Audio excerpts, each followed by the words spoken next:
Alright. Why is this taking so long? Okay, there we go. There are 608 right now. Actually, there's going to be way more than that. Okay. Okay, so there's 608. Let's just say that there are... So there's obviously 8 seasons until Survivor. Why is my calculator taking out so long to open? There we go. 608.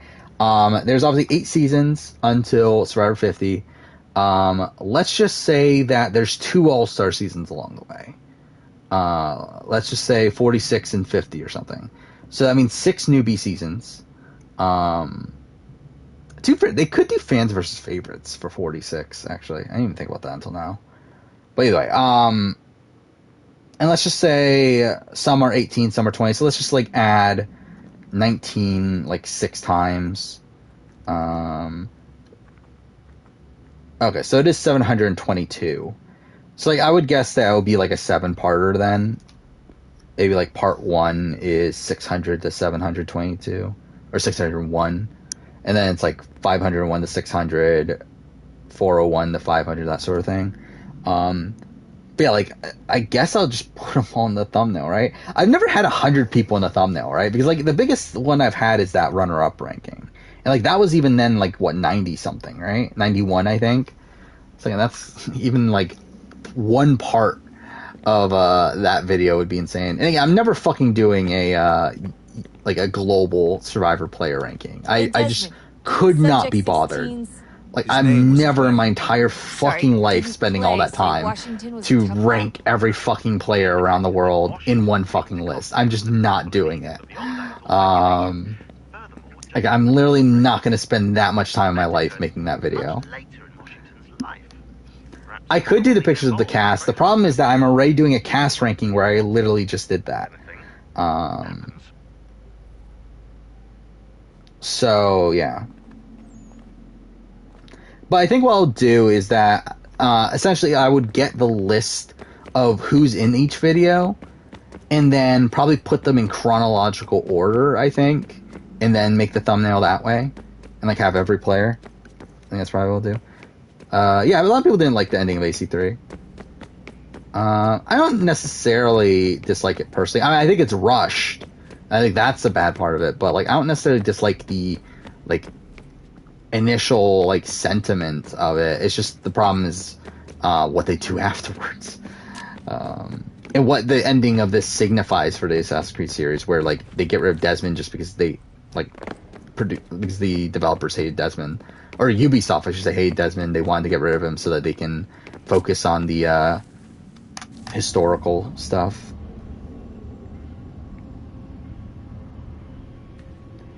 Don't laugh when we get to the Survivor player ranking, and for some odd reason you accidentally release it on Wednesday. If I do the Survivor player ranking, I mean, like, I'm probably gonna do... I don't know how to really do it. I'm thinking of, like... might offer comfort. Such adornments because like obviously that's a massive project. Not to save us all. I mean, I guess I would just have to dedicate like an entire in this manner, we might thrive in a world made poisonous. Like I would assume it's just gonna be back-to-back videos. I thought at first I was gonna do like one a day and it would be like a week of it, but like again, that's so much work that for that to only take up like a week's worth of the schedule is like just not enough. Like, I mean, like that's just too big of a video to do that. So I think what I'll do is probably just like, again, it'll probably be like a Wednesday, Saturday, Wednesday, Saturday, Wednesday, Saturday sort of thing. No, cast ranking currently includes All Stars. I haven't fully solidified the cast ranking either, but I'm still debating on certain elements of it, in the sense that like I don't know how much to add like legacy, how much to add like game ability. I think I'm gonna like forgo game in this list. Like I think that'll be a separate video that I'll do at some point down the road of like adding in like what's the best cast gameplay wise. But like I feel like when it comes to like legacy and stuff, it should still be included to a degree.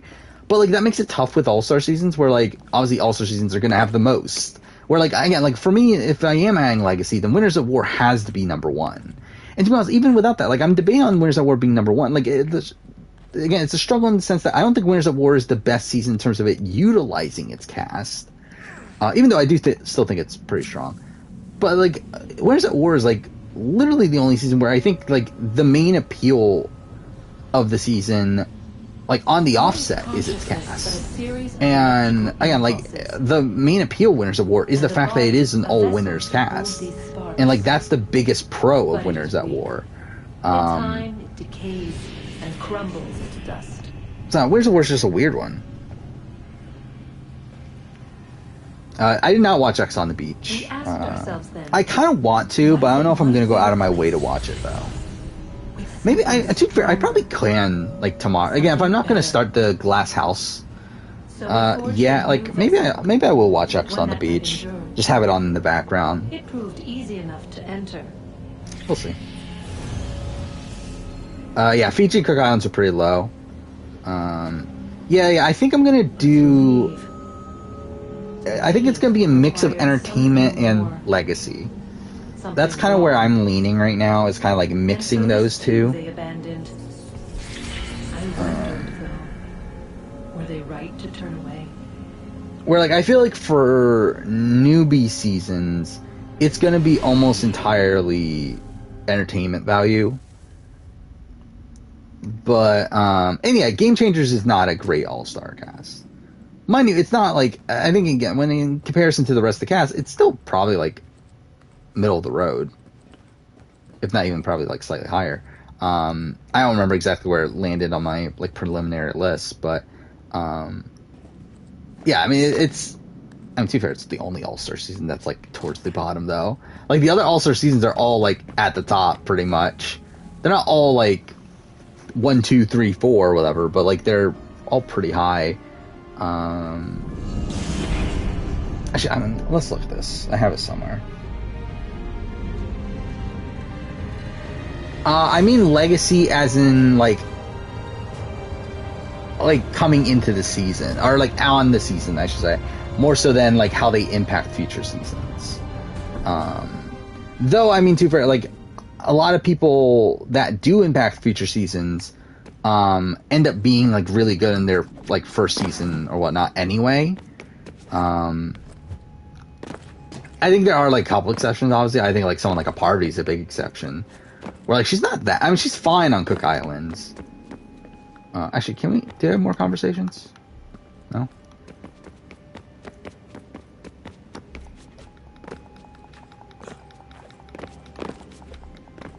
Yeah, that's the problem with Game Changers, too, is, yeah, a lot of the bigger names go home early. Poking around a bit. Did you know there are machines down here that make, well, mana? Wizard mana or biblical mana? What do you think? Who's the hottest person for 42? Called it ambrosia. Again, like, I'm not personally attracted to anyone else for 42. Refer to a divine food, though I'd say its taste is anything that's but. just me. You ate something that came out of a 75,000-year-old machine. And I live to tell the tale. So? What did it taste Yeah, I do know about the Cardboard, Ghost Island thing for Survivor 30, which is insane. The first civilization didn't taste differently than we do. Thank God they didn't do it, by the way. Like, what a terrible fucking All-Star season. Or what a terrible, like, idea for an All-Star season. Is, like, just purge 10 of the All-Stars, like, right away and then have, like, essentially Edge of Extinction. Has been throwing off larger and larger flares. Older satellites are starting to malfunction. I hear rumblings of recalling the crew on the International Space Station. There's already work being done as well to shield power stations and transformers on the ground. Not that any of it matters. This goes far beyond some brownouts. Okay, I never did open the cast rank. I'm a fucking idiot. Do you know how it works? Look, I'm no physicist, but it's something to do with the Earth's geomagnetic field. There it is. Flares and mass ejections disturb it, which... Oh, fuck off. I forgot about that. I moved it. Tried reaching out to people who might know better, but they all... I ended up moving around on my, like, I don't blame spreadsheets and everything just to make them all in one spot. At least all the ones related to the channel. Yeah, there we go. Yeah, where's, So on my preliminary list... Okay, actually, Game Changers is lower than I thought. It's actually at 23. So it is relatively low. Yeah, I believe every other All-Star season's top 10. Yeah, every other full All-Star season's top 10. Where's 26 on this? Okay, 26 is very low. So again, like that's half returnees. So yeah, I mean, all returnees are like a good, like a lot of returnees at least doesn't necessarily mean you're going to be very high. Where is 20? Or not 20, 16. Okay, 16 is relatively high. So is 27. So I mean, really, I guess those are like the two major outliers. Game Changers and Caramoan. I think Caramoan has just like such a bad like fans tribe. That's obviously a major knock there.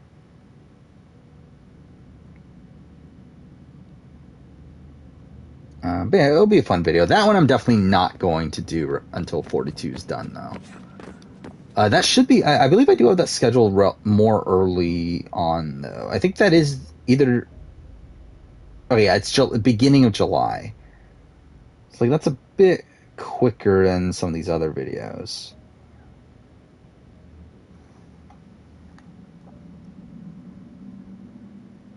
I'm also going to rank all the pre-merges and post-merges. That's another planned video that I haven't started work yet on, but we're almost there, son. That should be interesting.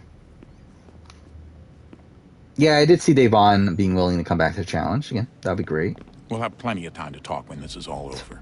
We should focus on our work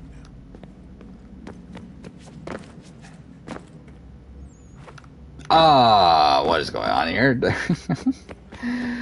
Swati was a previous contributing writer for Wikimedia Foundation.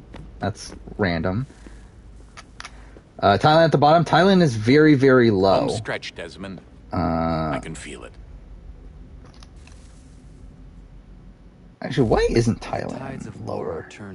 I think Thailand... Yeah, Thailand's one of the only seasons to not have someone I rated a 5 out of 5. Basically, I thought it was last stream. I did end up rating every single player out of 5. The threat they pose appears undiminished. Making matters worse. And yeah, Thailand's one of the only seasons I didn't give anyone a 5. I am told he has taken refuge inside Fort George, and so my days are spent searching for a way to breach its walls. Of my father, there is no truth. Has Devon ever even played with the current BB players? She's never played with... Well, she played one season with Josh, right? She was on War of the Worlds with Josh, but yeah, she's never played with Fessy or Casey. Candace from Tokyo-Teens, I mean, obviously she gave a 5. Connor? What did I give her? I'm sure I gave her a 2, right? Yeah, I gave her a 2.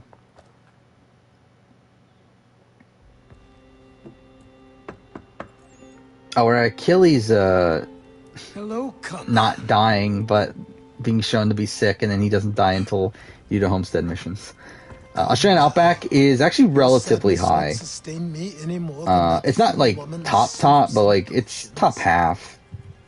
Tell me of your latest exploits.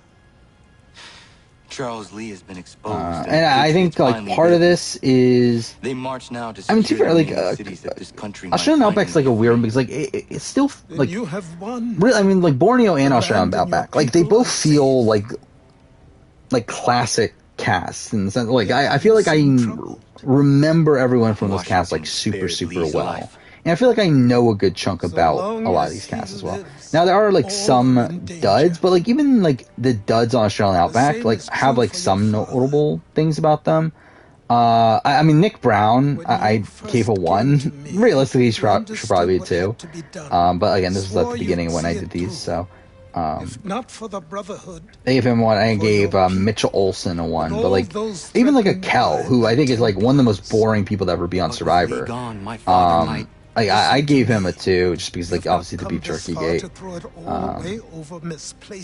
Oh yeah, Candace on Blood vs. Water, I think a 3. Easy guy, I did factor longevity into this. There is nothing more to discuss. Yeah, I gave her a 3. How to rank James? I gave him a 5 in China. I gave him a 4 in Micronesia, and then I gave him I don't know which spot he is.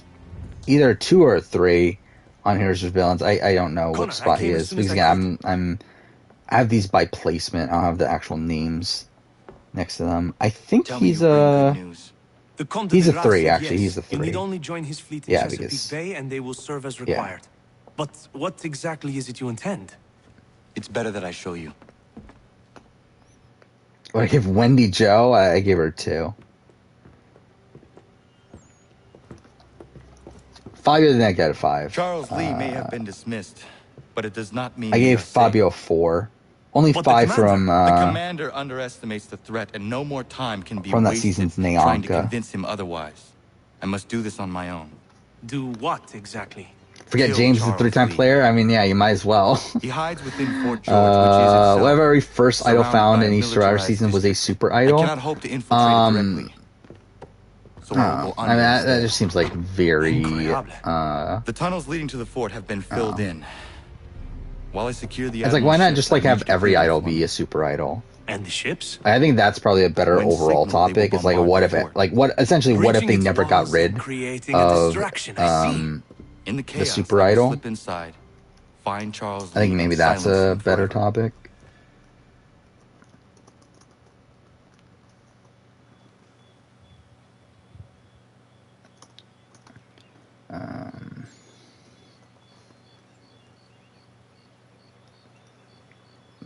There we go. Alright, what are we doing here? I should probably do peg-leg missions. Like, it's weird because, like, we're at the end of the game. Like, if I really wanted to, we could finish the game tonight. But also, I feel like there's so much side content I should do. Especially if I'm going to be doing the retrospective.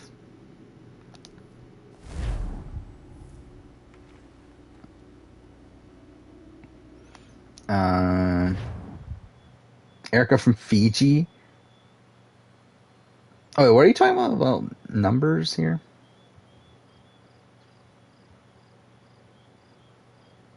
Anyway, but yeah, Liliana, obviously a 5, one of the most notable people in Survivor history. Do I see Frenchie returning to Big Brother? I don't think it's out of the realm of possibility. Oh no, this is not what I want to do. God damn it. Like, I could definitely see them bring back Frenchie. I don't really have much of an interest in it, but like... Let's have a look then. Does Pearl Islands have any 1s? I think it does. I think I give Skinny Ryan a 1, yeah. It has a lot of 2s. Like, pretty much almost everyone in the pre-merge is a 2. Like, to be honest, like, Pearl Islands, like, in terms of, like, the overall average, it's not that high. Like, it's actually, like, very low, I believe. Yeah, like, because, like, Pearl Islands is a season that obviously everyone, like, looks at as, like, got some more? One of the best casts. And, like, I tend to agree, but then, like, when I'm looking at this, like, average, like, it's number 23. And, like, while, like, on my actual list, I think I bumped it up a bit. Oh, no, I didn't, actually. Okay, never mind. But still, it's like, I don't know, it's a weird cast, because it's like, you obviously have, like, you have the big 3. You have Sandra, you have Fair Play, you have Rupert. And then you have, like, beyond that, you have Lil, Burton, and Savage, who are, like, big characters by the end of it.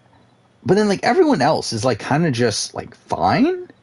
Like, you have, like, who are these 3s? You have Dara, who's, like, barely on the show. Like, he's barely there. Really, I mean, like, I think Pearl Island's, like, kind of the start of, like, the show kind of purpling people. I mean, like, too, I guess Marquesas kind of started with, like, Zoe. But, okay, what is this mission? The Chase. Is that... No, this is the Peg-Leg mission. Yeah, like, Dara is someone that's very purple in that season. Tawana is, like, fine. Krista is probably, like, a more notable character. But also, like, doesn't really do that much. And then we get, like, Rhino, who's, like, also kind of purple. We get Austin, who's, like, mostly there, like, most of his content's around him wanting to quit.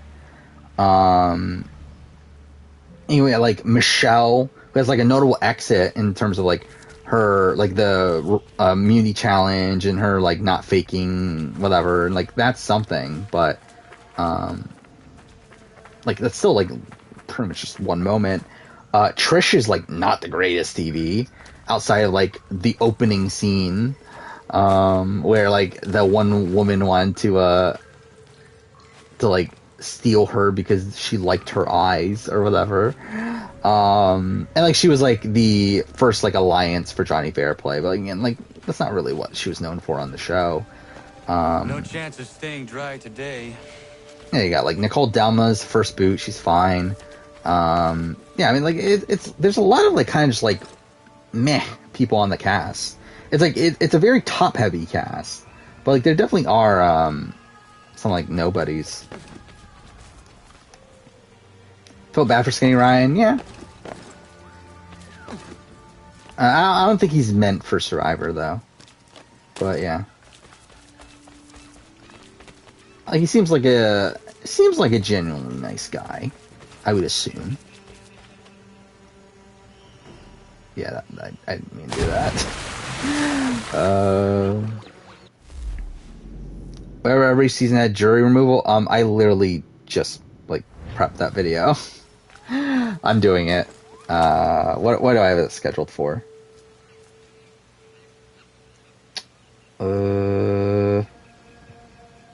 Like I literally just prepped it the other day. Where is it? Oh, there it is. End of July is where I have that scheduled. What I want an American version of The Genius, if they can do it the same way the Korean show is made, then yes. I'm actually surprised that there hasn't been any talk around it. Really, I'm surprised there hasn't been any talk around any other international version. Like, I know at the time that The Genius, like, was, like, finished in Korea, there were, like, these rumors about the rights being bought by, like, some UK production company. But, like, just nothing ever came from that. Yeah, I would love to see The Genius. The problem, I mean, but to be fair, like, The Genius, the way it is in Korea, like, American shows just don't edit like that. And I don't know if they would continue to edit the show like that. I have no memory of this mission. Like, obviously I've done it before, but, like, I feel like I don't remember this at all. Actually, something I just realized, something I could do, instead of, like, bothering to actually do this stuff individually on this playthrough, I could just, like, load up my old playthrough and replay things, because I like, kind of rather just do that than actually have to find all these peg leg things. You know what? Fuck it. Let's do that. I'm not going to bother with this. Exit memory.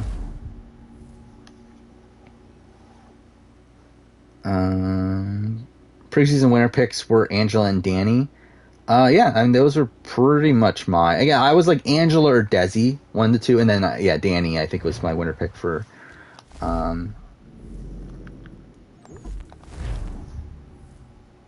yeah, it was my winner pick for the men. I mean, that took forever to load. It is this one then, right? How can you watch The Genius? To be honest, I don't know anymore.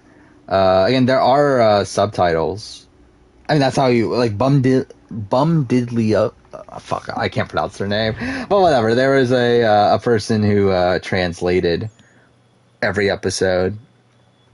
But yeah, I don't know where... Like, I'm sure you could find them on, like, some, like, illegal sites. But, like, they used to all be on YouTube, and that was, like, super convenient.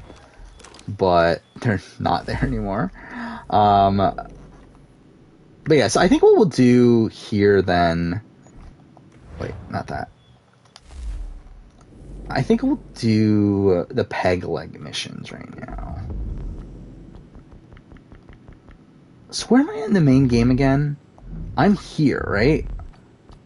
Which is like, not, that doesn't take that long. Like, that literally takes probably like an hour. It's like, I'm literally like an hour away from the end of the game.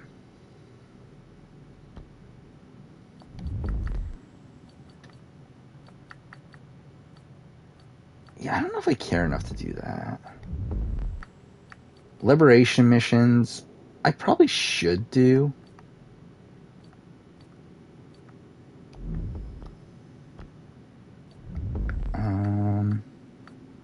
Yeah, not gonna bother these.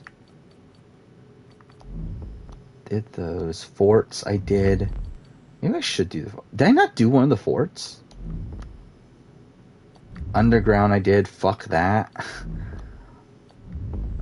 What are these? Oh, these are just okay. Those are whatever. Naval missions. Do I care enough to do naval missions? Privateer. And Homestead. You can't replay Homestead missions, right? It's kind of bullshit. Okay. Wait, can you not replay missions? Wait. Can you not? Wait. I did not realize that. You can't replay these missions in this game? Oh, fuck off. Okay, never mind that. I guess this doesn't work. Damn it. Whatever. Why did G's get canceled? It didn't get canceled. The creator just didn't want to do anymore because he thought it was too perfect, essentially. He essentially stopped because again, he just felt like the series was done. Oh, okay, there's links here. Okay. Should do a Big Brother US versus Canada casting video. Again, probably eventually. Same thing with Australian Survivor, US versus Australia. Let's have a look then. Not to hang the jib, but it's not enough. You'll need some more. Finish your MCU ranking. That's something. Oh wait, I'm an idiot. I'm not paying attention. That won't do it, boy. Get some more. Yeah, I literally have not thought of the MCU pretty much since, I guess since Far From Home.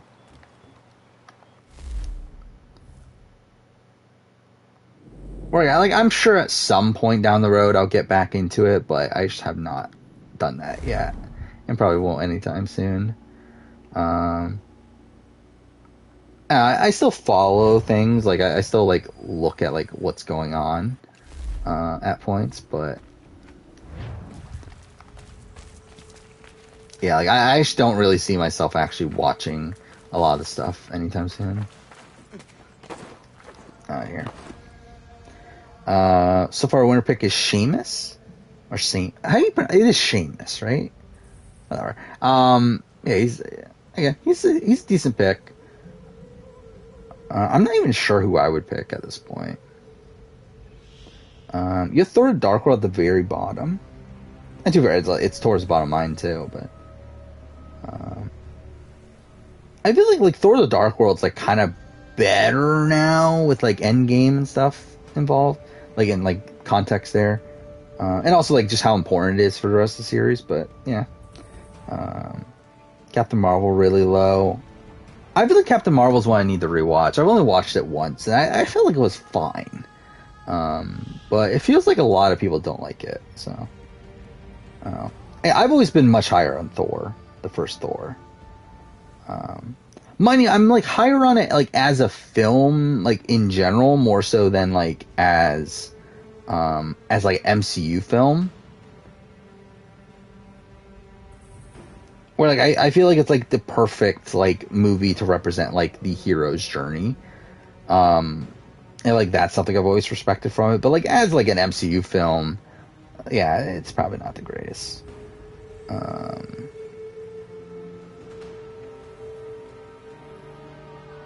Yeah, rest of these are kind of more in line with what I have. I have Infinity War above Endgame, but again, both of them are really, really strong. Definitely top two. I have Ragnarok a bit lower. But yeah, I mean, it's mostly, it's not that dissimilar for mine. Still hate Dark World? Yeah. I mean, there's definitely, it definitely is not great. It feels like one of the most generic, generic MCU films, but also just in a bad way, where there's nothing interesting. It's just kind of boring. No chance of staying dry today. Like, it has like a terrible villain. Like again, like the one thing like I would like give it now is like again, like it does have like it's essentially the introduction to Infinity Stones, right?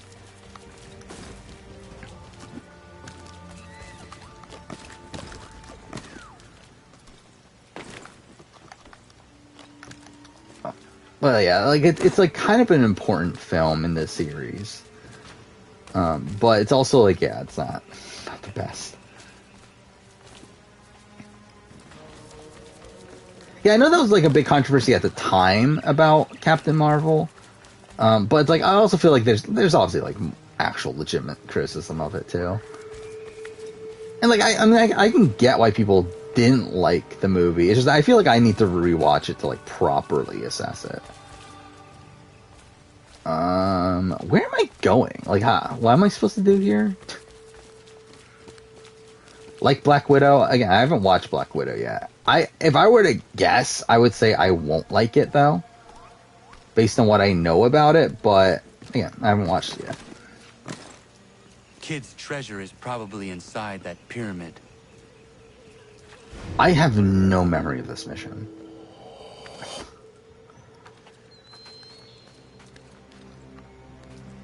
There's a YouTube channel posting the entirety of AU Blood vs. Water, and it was taken down. That's pretty apt. That's usually how that goes. Okay, cool.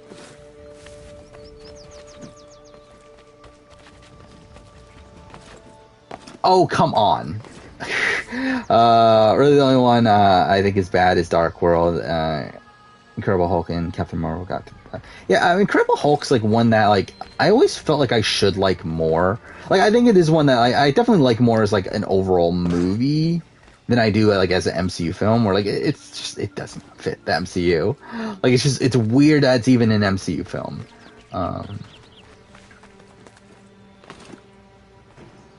Yeah, like as a film in the grand scheme of things, so yeah, it's fine. But I think for me, it's still like at the bottom of the of the MCU film ranking, just because like it feels like it shouldn't even be an MCU film, and like it's also like not good to like kind of like overwrite that. Alright, I tell you, this is not where I'm supposed to go. Here.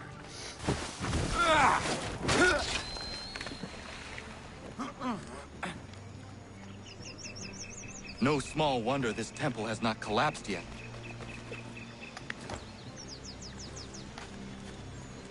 Yeah, I feel like that's mostly the point of Black Widow, right? It's like to introduce the new Black Widow.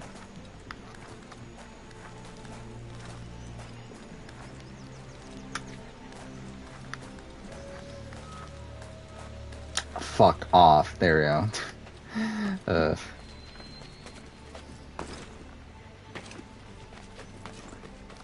Was Zendaya, Lauren O'Connell?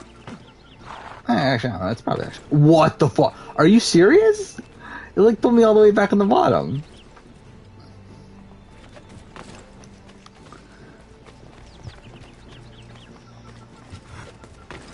Like I would probably go Lauren O'Connell, I guess. But like, you know, probably either one.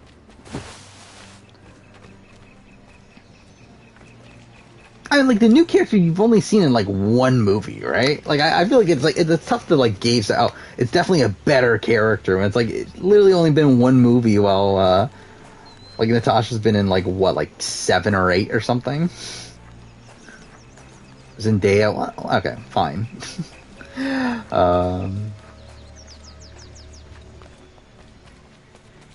And when it comes to people's names, I'm more than likely, like, never actually gonna remember which one's right.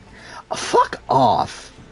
Because, like, I think something that always happens is that, like, I remember that I remember it wrong, but then I remember the wrong one as the wrong one.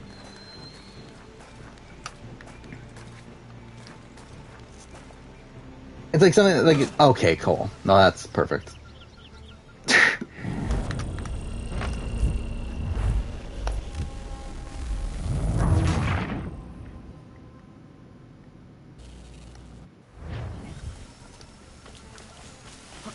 I literally have no memory of this mission.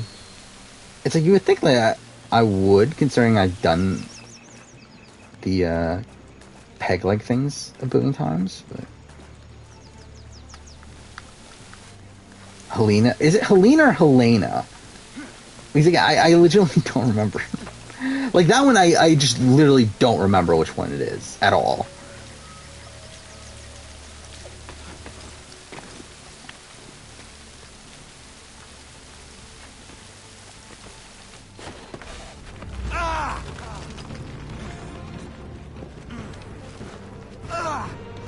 Helena.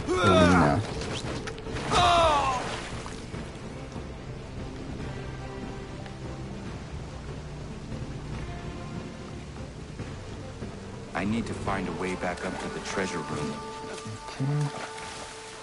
I'll probably pick Peyton List out of those three.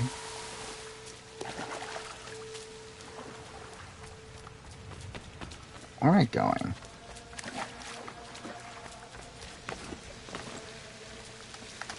Didn't Survivor official YouTube channel have videos get claimed? Did the official one? Because wouldn't the official one actually be the official one? To where, like, they would be able to take off any claims anyway?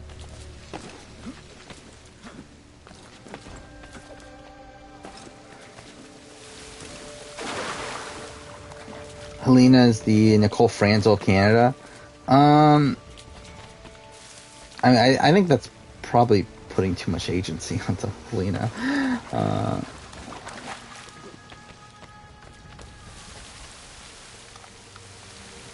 Like, who is Helena, like, the most comparable to, gameplay-wise? Because, like, even with Nicole, I feel like Nicole gets overstated as, like, a rat in the game.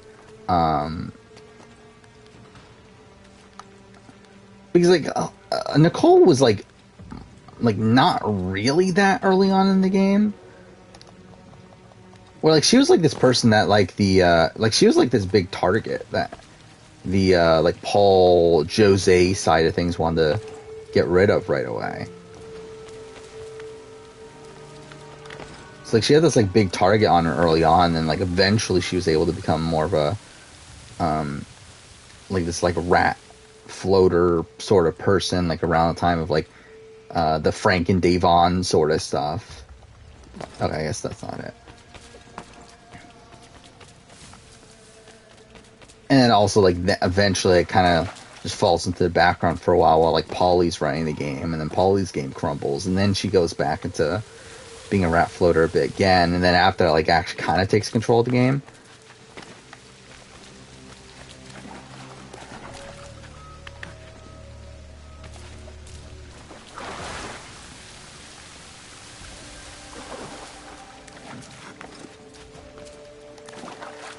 Yeah, I do like the, like, obviously there's been a lot of comparisons now on RGP to, like, comparing Kevin to, like, Danielle Reyes.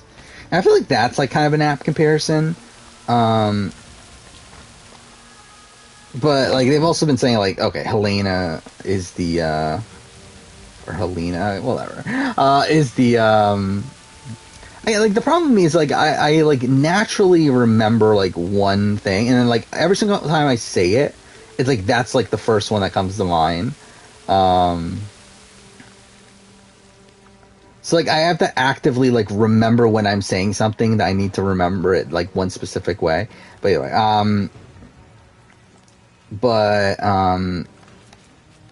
what was it? I already forgot. Oh, comparing Helena to Jason.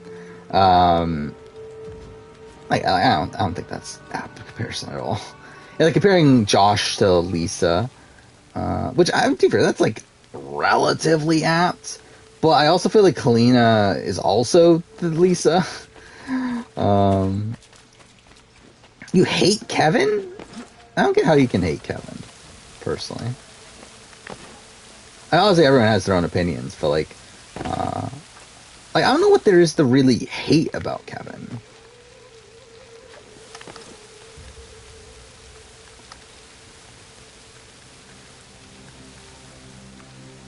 Do in-depth retrospective of Amazing Race 31. Maybe? What the fuck? Whatever. What am I doing here? I legitimately have, like, no memory of this.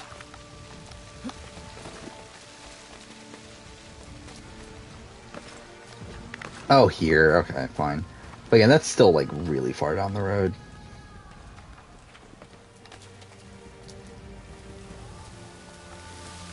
Most of the Instagram fans hate him. Do they? Like, I know the, like, Herman... Like, I know BB Twitter is, like, not rooting for Kevin, but more so, like, because they love, like, Herman and Summer and that sort of thing. More so than they, like, hate Kevin. I know they hate Marty. That's a thing. But again, not tough to do at this point.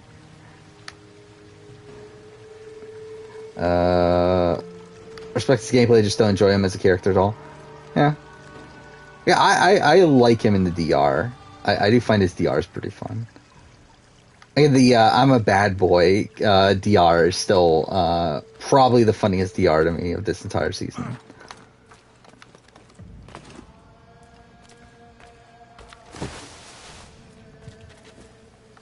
Oh, fuck off. Oh my god, are you fucking serious? Okay. What a masterpiece.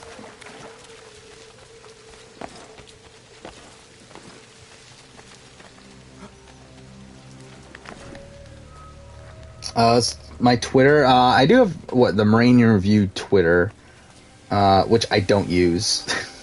I mean, literally, it's my old personal one that I literally just rebranded to be the Marine Review one. Just because, like, I just wanted to make sure I had the username in case I ever did decide to use it. But I literally haven't still. But it exists. I do find it funny when, like, I get new followers. And it's like, you're following an account that has, like, literally never been posted on. But still.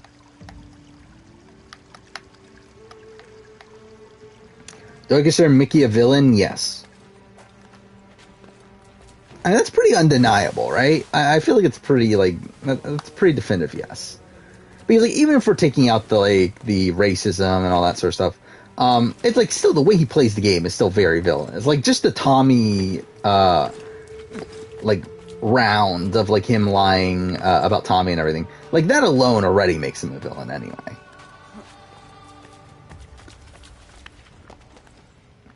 Naturally don't gravitate towards self-aware villains. That's why you always hated Paul. Was Paul... Like, did Paul know he was a villain? Like, I don't think Paul necessarily knew he was a villain. Like, I think Paul looked at himself as, like, a scrappy underdog, more so than he did a villain. Like, especially on 19. Like, 19, he thought he was, like, the fan favorite. I mean, he was the fan favorite coming into the season.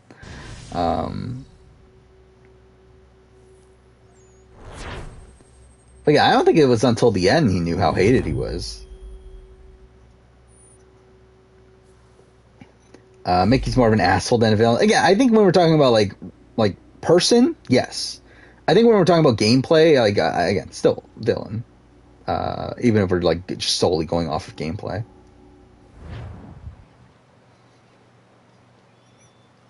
Okay. Do I have another Pegleg thing? Is Rachel the most quotable person on reality TV? I think she's one of. Got some more? Let's have a look then.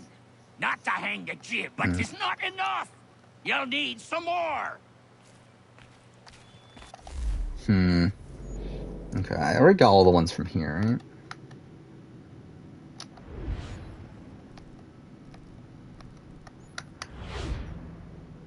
I guess we'll go to the frontier.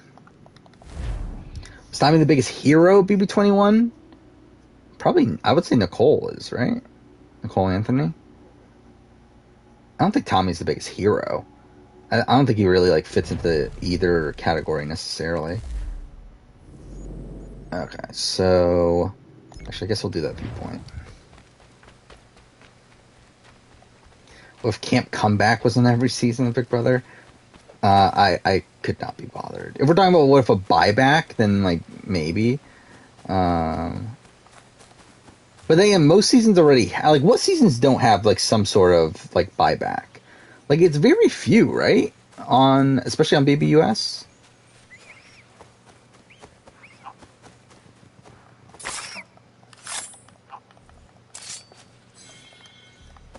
Is Lori the biggest hero in challenge history?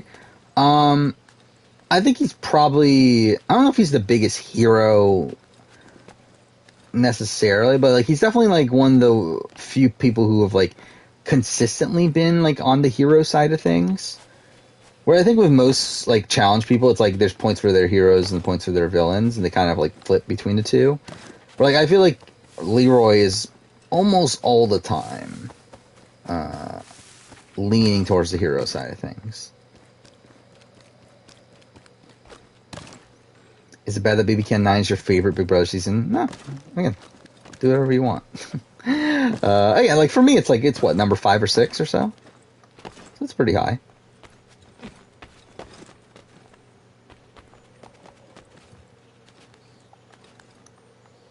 Who would you pick? I would assume you're going to pick the Buffalo, whatever.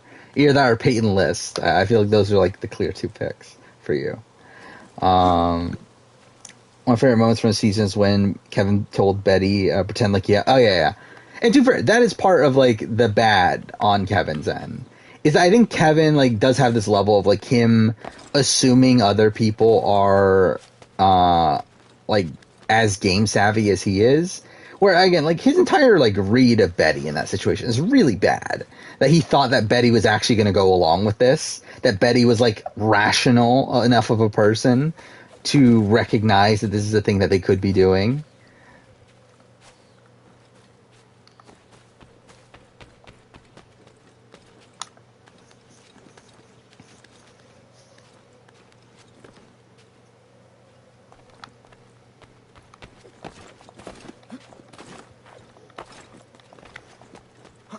Do I think people hating bananas like Devin, Corey, Nelson, Hunter is warranted? I mean, like, I think a lot of them hate bananas just because bananas is on top. Because bananas is like the big, like, especially by the time they start the challenge, is like essentially the definitive, like, number 1, like, challenge competitor.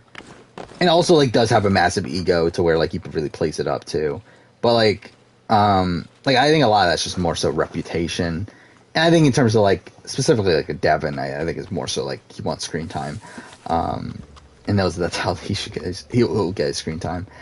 But, I think, like, there's definitely a lot to hate Johnny Bananas for, though.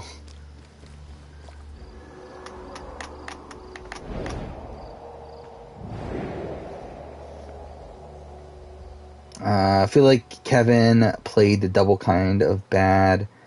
I disagree. I think he played the double perfectly considering his position. I think his pick of like picking Marty in the safety chain is perfect. Like he allows himself, like essentially he plays it in a way that he wants to save Helena but doesn't want to out his relationship with Helena, so though he picks Marty, this person that Helena has told him that she knows she has Marty 100% because he knows that Marty is going to pick Helena. So he's able to not out his relationship with Helena, but also gain leverage with Marty. And while Marty is like Marty, and through that, like, how much leverage can you really gain with it? Okay, cool. Like, that's not great. I mean, that's, like, whatever. But, like, I think the one downside is I do think it turns away Gino and JC a bit. But, I mean, that's the safety chain. I mean, in the position that Kevin is in, it's like, how is he's going to either piss off Marty or he's going to piss off Gino and JC. Like, he's going to piss off somebody. So I think in the position that he was in, it's like, I don't know what else he could have really done. Yeah, I mean, yeah, you can pick all of them. Why not? I mean, that seems like a Bryce thing to do. Imagine if they brought back the attack zone challenge for Winners of War. Yeah, that would be fine. Like, they don't bring back anyone from Survivor Thailand, but they do bring back the attack zone challenge. Yeah, pick Ozzo. Why not? For some reason, preseason you had JC at 6. I had JC relatively high, didn't I? Let's look this up. Where did I have her preseason? I had her. There we go. I had her. Oh, I had her 9. Okay, I thought I had her higher. Either way, yeah, I was relatively high on JC early on. Again, to me, she seemed like this like Paris style of figure, kind of like a mix of Paris and Beth, and it was like the Beth parts of it that were like kind of like worrying me. Yeah, I was like decently high on her.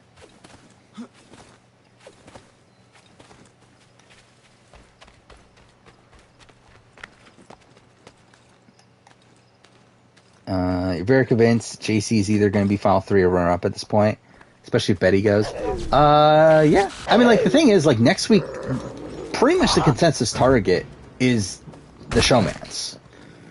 And that will definitely play a factor. Where, like, it does seem like, as of right now, I believe, especially if Herman goes, I believe the only person not targeting the Showmance is Marty, and he is currently HOH. So it's like, Gino or JC are going to be targeted next week unless they win HOH. And at that point, and to be fair, again, there's a lot of things that can happen still. Like, there's still, like, what, 4 more days until then? But if Gino wins the veto, then, like, I could see them saying, fuck it, let's get rid of JC, split up the Showmance. So it's like, I don't think JC's, like, completely safe right now.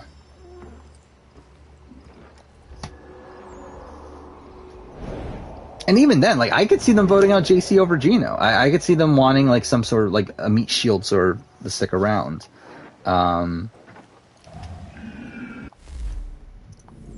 So, like, I don't think he's, like, I don't think she's, guaranteed to make the end game just yet.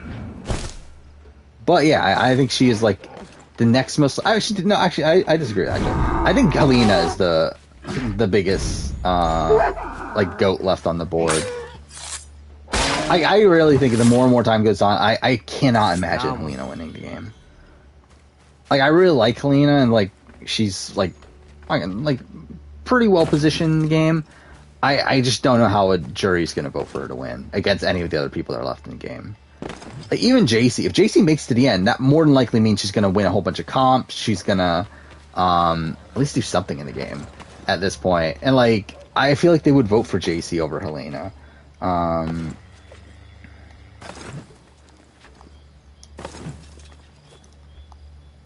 I mean, the thing is, like, the weird fucking thing about this out, like, Betty is, like, being talked about as if, like, she's some sort of mastermind right now.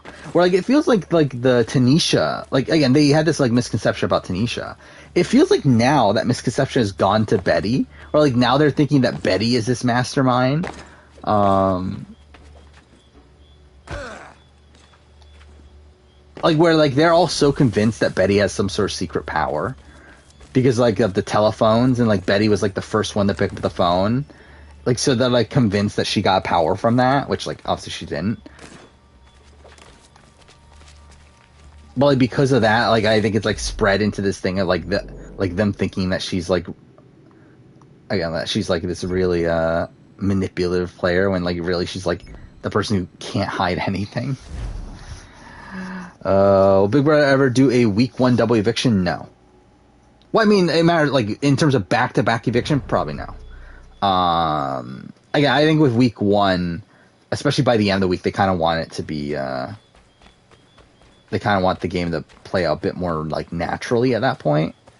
In terms of, like, how the episodes are formatted. But, I mean, if we're talking about, like, obviously, like, we've had, like, 2 evictions in week 1. Like, with, like, David and, like, Cameron and, like, that sort of stuff. But in terms of, like, a formal, like, 2 people voted out in the first eviction episode, no. I think that'd just be way too much for them to want to bother with. And also, like, it kind of, like, I don't want that to happen either. Like, why are we getting rid of so many people so early on? Also, it's, like, it's also lessening the stakes of the double eviction. It's, like, who fucking cares who goes home at the, like, second fucking eviction? It's, like, I don't fucking care. Like, I think you should wait until there's, like, more, solidified of a house, and you get to know the people a lot more. Does Betty think that she's a mastermind? I don't think so. Like, Betty seems to think that seems to recognize that people are going to think of her as a goat. Because, like, wasn't she talking about, like, wanting to sacrifice her game to keep Josh in the game? Because I'm pretty sure that was, like, her thing, is that she was talking earlier this week about how she wants Josh to stay in the game over her, because she thinks Josh could win the game, is more likely to win the game than she is. So, like, I don't think Betty thinks she's a mastermind, but, like, Marty is, like, convinced that she's this mastermind. And then that's kind of spread to, like, Gino and JC also. And to be fair, Gino and JC have been targeting her anyway. Where, like, she was already a target for them coming into the double eviction. Oh, fuck off, not what I meant to do.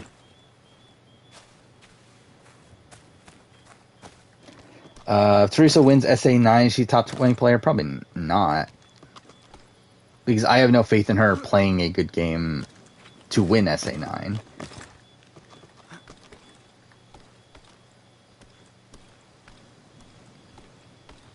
What's the format Big Brother 1?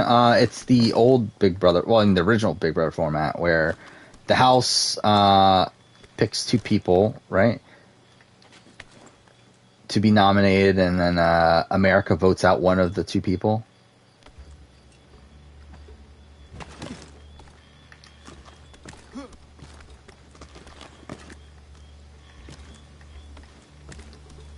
I think it's like what they each player gets to pick 2 people who they want to be nominated. The 2 people who get the most votes end up being up for nomination, and then America votes out one of those people.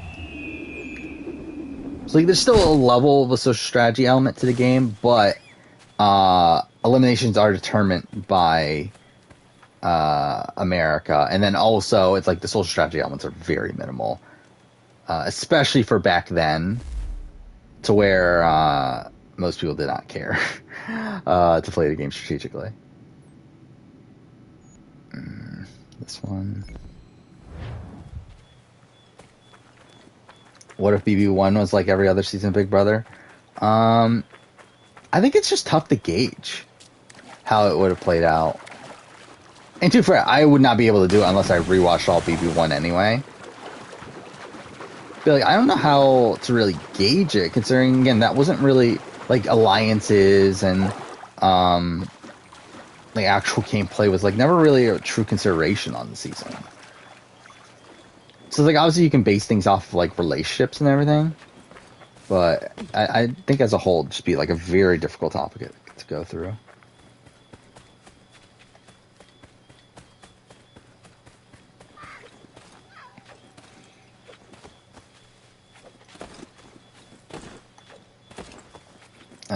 Who I think is running each tribe on 42. I mean, Ika, it's like pretty clearly Drea and Romeo are in the center, right? And then Tori and Roxroy are kind of on the bottom there. Then on Vati, right now it seems like Hai and Lydia have the advantage. Where essentially Hai and Lydia should be the people that determine the next round. Where again, like Chanel and Daniel should be targeting each other. Mike can't vote as of right now. And even if he could, with Daniel and Chanel voting against each other, his vote doesn't really matter. It really comes down to Hai and Lydia. And then, what's the other tribe? Taku? I mean, it's clearly Jonathan on Taku. Where Jonathan seems to be the center of everything. But I think in terms of I think his true allegiance is Omar. And I think in the grand scheme of things, Omar is better positioned.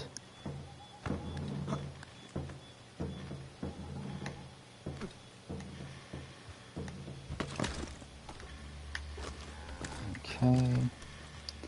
Is there anyone who Thailand is their favorite season of US? I believe David Bloomberg said his favorite season is Thailand. If not, it's like one of his top seasons. And like part of that is because, and like he has like a personal connection to Thailand because like that's when his like blog got big and he met a whole bunch of the players and like went to the reunion and all this other bullshit. But like yeah, I mean like really he might be the only one. Is there anyone who, oh yeah, I just wrote that one. Eddie would have won. Oh yeah, like probably. I think Eddie or Josh. That was his name, right? The second place person. Do I think Josh will be on the Challenge Australia? He could be. But again, like we really know nothing about it. But I wouldn't be that surprised.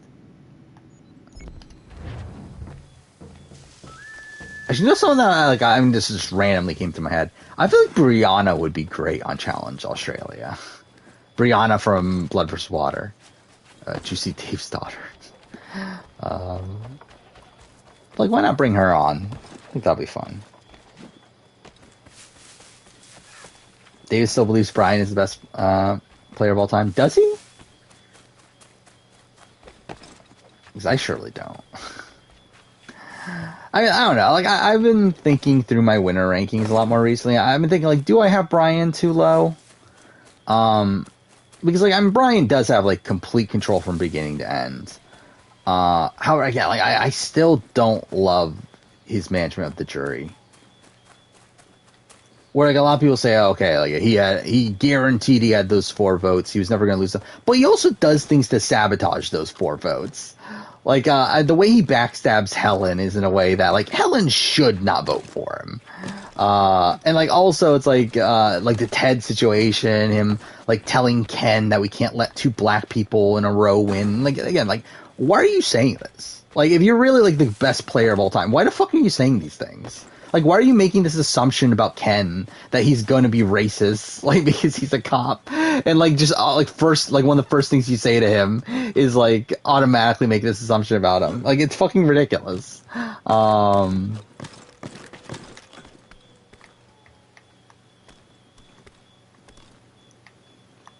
just realized all these trees are the same, aren't they? I never noticed that until now. I thought they were all, like, slightly different, but I'm pretty sure they're all actually just literally the same tree.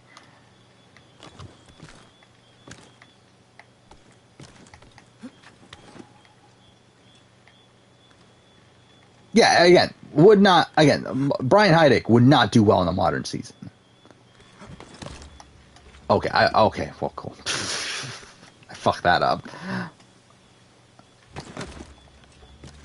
I think he is, like, pretty perfect for what he needs to be in, like, at the time Survivor Thailand. And that's why, like, I eventually, again, my top 10 players before Survivor All-Stars, that video is going to come out eventually, and I do talk about a bit there.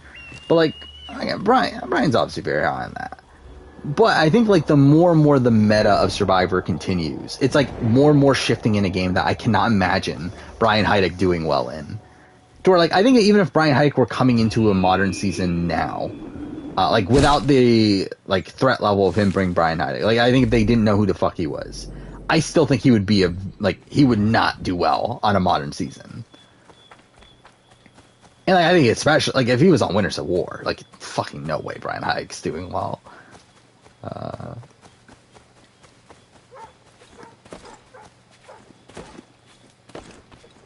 Watching someone play GeoGuessr and he mixed up the American flag with Canadian. That's weird. But okay. Again, like, they're very different flags, but fine. Not that I'm, like, a flag expert by any means, but still. I think good winners that would not do well in the modern season, Tina is the first one. I mean, to be fair, almost all of them, realistically. But, like, I feel like Tina's one that I'm, like, more and more time goes on, I don't know how good of a player Tina really is. I think her winning game is really good. Even though, again, it has some holes. But, like, I think it's still, like, I would still place her the same in my winner ranking. But, like, as a player, I don't think she's that great of a player. Like, really, I think the more and more time goes on, the more, like, the lower and lower I am on her Blood vs. Water game. Like, even pre... Okay, that's not it. I thought that was a bale of hay. But even pre her getting voted out and coming back to the game, I don't think she's playing that well across that season.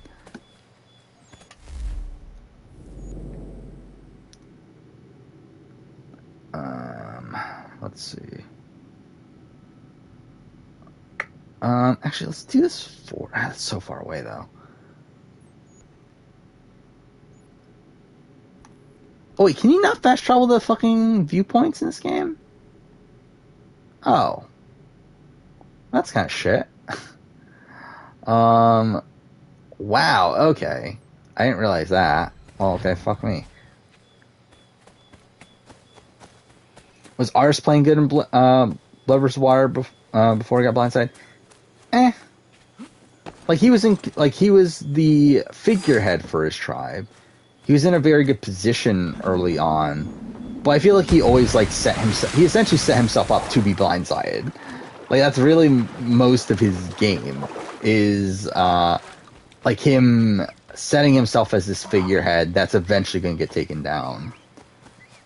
Where, like, he builds this, like, again, a lot of this is also pre-game, in the sense that, like, his alliance with Tina, Katie, Vetus, like, he was always going to get that group together. With, like, obviously Tina and Aris being the two winners, and then their loved ones. But, like, he was always, like, primed to be blindsided. Like, he was always going to have the rest of the people flip on him.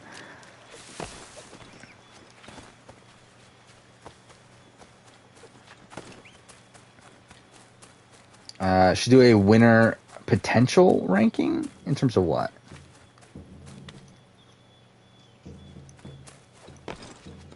Outside North America, Nicole Capper is the person you want to see on the challenge the most. Yeah, I think Nicole Capper would be a lot of fun.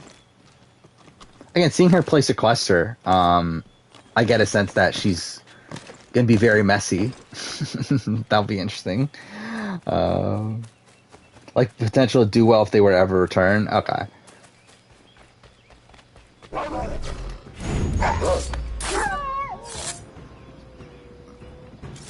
Like, for winners, I feel like that's, like, kind of a loaded thing, though. Because, like, at that point, we're, like, adding in reputation and legacy to where, like, the highest people are going to probably be, like, the worst winners.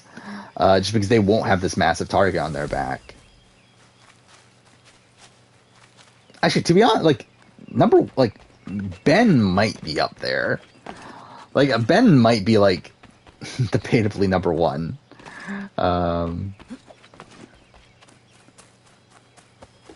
Where, like, Ben is someone that, like, even coming into Winners at War, I felt like he was going to have a bigger target on his back than he did. But, like, coming out of Winners at War now, like, being shown as, like, this big doofus and him, like, sacrificing his game at 5, like, what threat level is he going to have on a return? I feel like he's probably pretty primed to do well if he were to come back. Outside of that, it's probably just a lot of, like, lesser named winners, I feel like. Do I think Nina would be on the Challenge Australia? I feel like it'd be weird if she was on the Challenge Australia. But I guess it's not, like, completely out of the cards, but I don't know.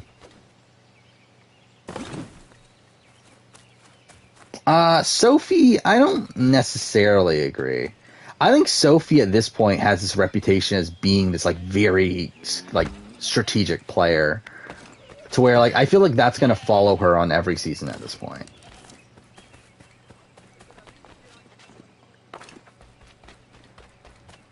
Where's AU filmed? If we're talking about Challenge AU, it's going to be filmed in the same spot as every other World of the World season.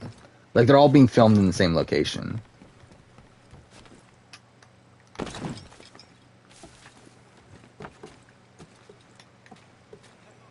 Basra and Amber were the people walking out of the helicopter in Blood vs. Water. Which celebrity would Chrissy mix them up with? Brad and Angelina. I don't know if I can know. But still, yeah, that would be a funny thing. Oh, Survivor? I mean, like, what? The last 2 seasons were on Australia. We're talking about the upcoming season. I don't fucking know. Nor do I really care, realistically. I really don't care where Survivor's filmed. Like, you can, like, again, they could literally film Survivor in LA. I really would not care.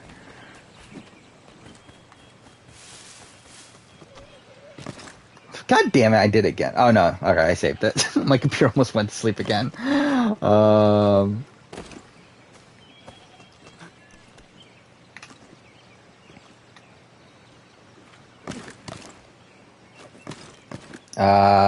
feel like the super fans think that, but do the players have that respect for? I mean, the thing that you have to recognize that if the people are on All Stars, they are people who have, like, that know what the super fan community is thinking, because those are the people that are telling them what to think about people. And more likely, if Sophie is back, she's going to be on a cast filled with, like, bigger names in Survivor history. I mean, that's why, like, coming into Winners at War, like, Kim Spradlin had a massive target on her back, despite the fact that, again, like, the casual fan base does not know who the fuck Kim Spradlin is. But, like, most, like, fans of the show know Kim Spradlin is one of the best players to ever play the game. Like, I mean, I think we're talking about, like, All-Star season of Survivor. Like, they're going to know who these people are. They're going to do their research. Okay,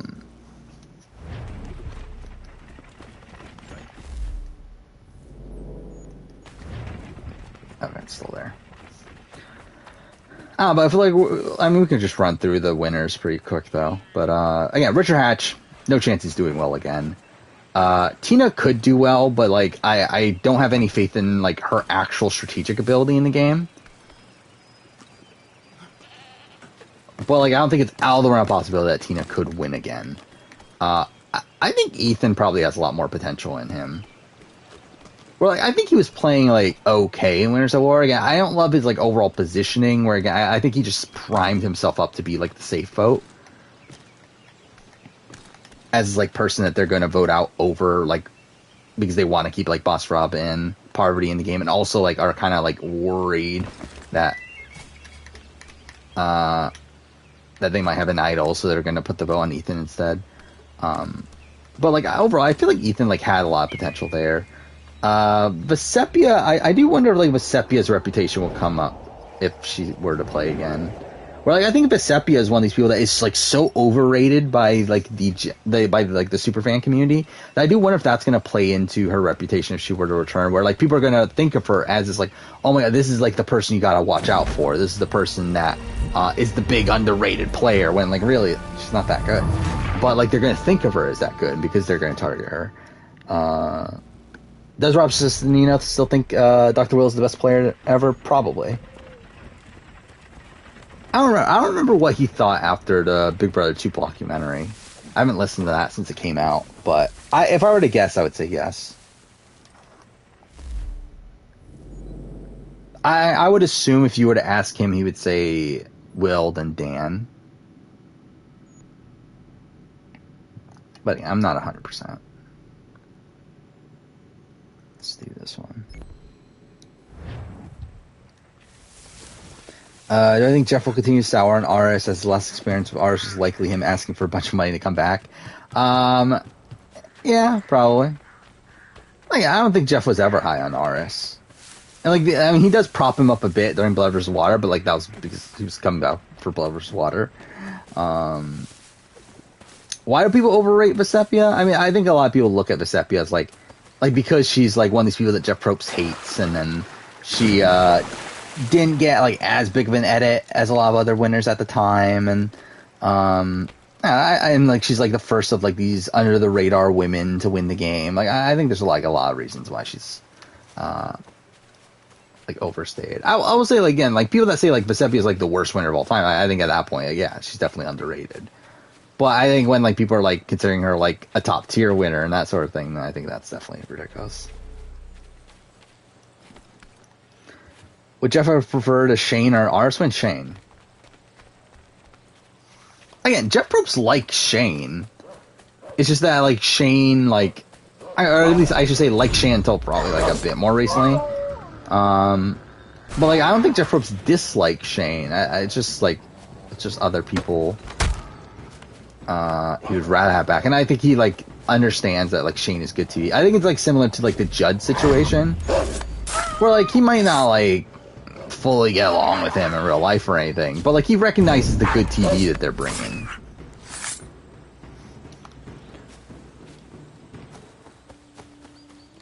Oh yeah, Kim's friend's self-proclaimed 3-time winner. So that's something. Feel like Earl will get Kim done his return. Yeah, I think that's also likely. But yeah, Brian no shot. I think Jenna could do well in the return. I think more that in that situation it's more so like her own state of mind, where like I think Jenna has no target on her back on return. However, I don't know if Jenna is like all in at this point on Survivor. Well, like if she's going to be like all in the game, where like obviously she's had like she lost both her parents now, and then she's like had DUIs and whatnot. It's like again, we'll have to see like where she is like in her life at this point. But like again, I think Jenna could still do well. Sandra, no chance at this point. Amber, I never really had that much faith in Amber. Though at this point she probably like, especially if she were to play on her own, has like such a like nothing target on her back that she could do well. But like I feel like it's tough for Amber to win the game at this point. I think she can get to the end, but I don't know if a modern jury would respect Amber's game. Chris Doherty, I mean, like, I think we have do we factor like his current like weight and everything in terms of like physical stuff. If we're talking about overall game ability, then like I think he's probably I think he'll come in with the same reputation as like a Brian Heideck, as like this very like smarmy, like schemy sort of guy. But I think if he's able to get past that, then like he could do well. But like realistically, I would lean towards no. I don't think Tom Westman's that great anymore either. Like I don't know if we know Tom Westman's out of shape at this point, and then also it's like even beyond that, I don't know if he would do well in a modern season. And then what? Danny Boatwright. Oh, okay. That's something.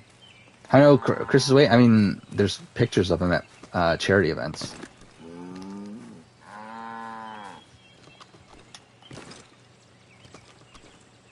Fuck off. Okay. Can I climb this? Thank you. Oh, okay, well that's perfect.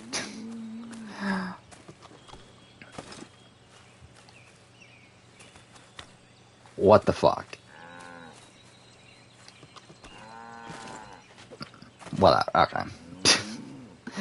Where are we at? We're at what? Oh, Danny again. Like, I don't know. Like, I think there's a sliver of potential there, but like realistically, probably not. Okay, come on. Aris. Like, Aris could probably win again. Like, Aris does know the game pretty well at this point. I think really it comes down to, like, would he be that invested in playing the game that much at this point? So it doesn't really seem like he wants to play the game.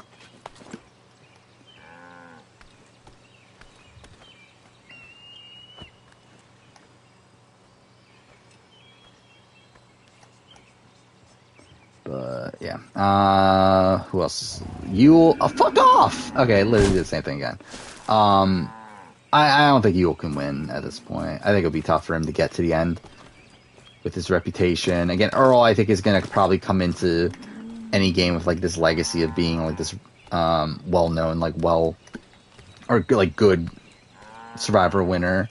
Yeah, like, if you have, like, if you just have, like, someone that isn't that, like, knowledgeable about Survivor history, and then make them look at the Survivor Reddit, like, they're gonna see that Earl is looked at as, like, an all-time great player.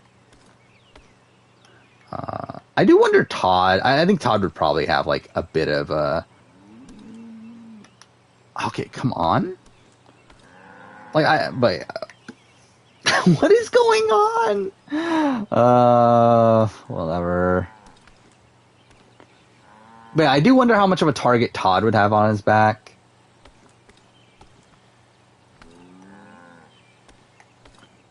What is going on? Just swing. Whatever. Okay, he's just gonna go into the thing again, right?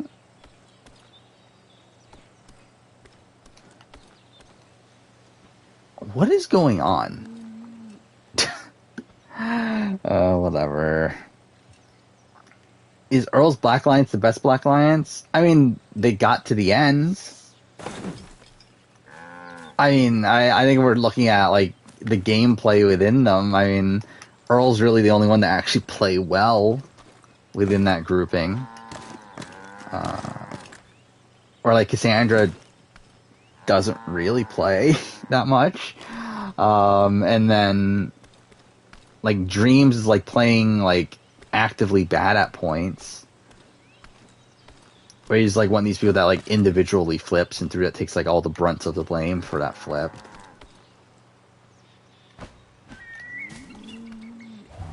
Nope, that's not it either.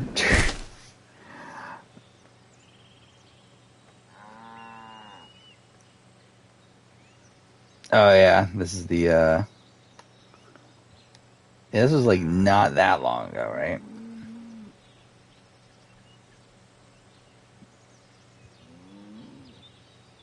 Yeah, like, a lot of these winners do, like, again, like, that's why coming, oh, I guess this is 8 years ago, okay, this is actually longer than I thought.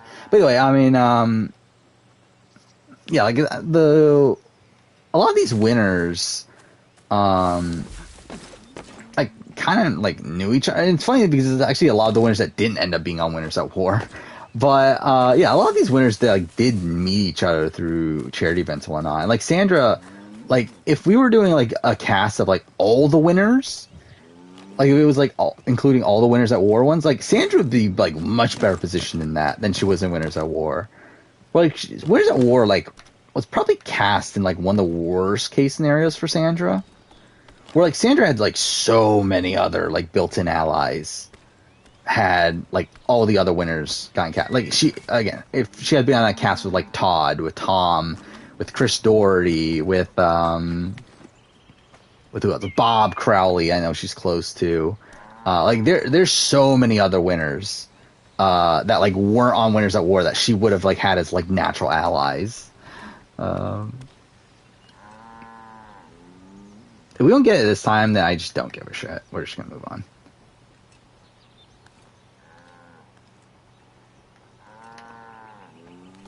What the fuck? That's how I got it. Whatever. Is there a scenario where Azza wins final HOH and takes Big D? That wasn't her plan by the end of the season. And she even openly says that in her exit interview, so I would say probably not. Did Jeff and Julie end on good terms? I'm not sure, actually. I don't think we really know. I mean, we know that Julie can't be on Survivor. He's like, she said that herself, but, yeah, I don't know, how they actually are. Dreams played a cast game? Yeah, pretty much. I mean, I will say that I think Dreams was like a bit more active after that, though, than Cass was. I mean, I should say more active. I should say more effective.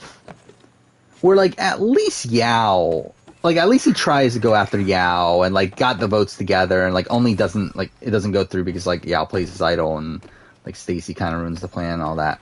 But, like, at least, like, he's, like, a bit more active in the game after that.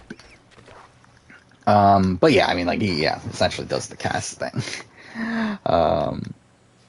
Does Julie want to go back on Survivor? I feel like she's probably one of these people that, like, if you were to ask her, like, back in the day, probably, but, like, I don't know if she has, like, that much incentive to do it now. And then also with the Jeff Probst thing, it's just, like, it's never going to happen anyway, so, like, it doesn't really matter.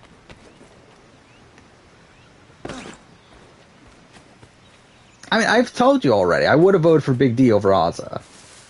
I don't think there's any way I would vote for Ozza. Like, I'm not gonna vote for someone that like actively like doesn't want to play the game and like tells other people that just drag me along the 3 to vote me out and everything. It's like, well, why am I voting for you if you don't even want to win the game yourself? And also like didn't really do anything throughout the game.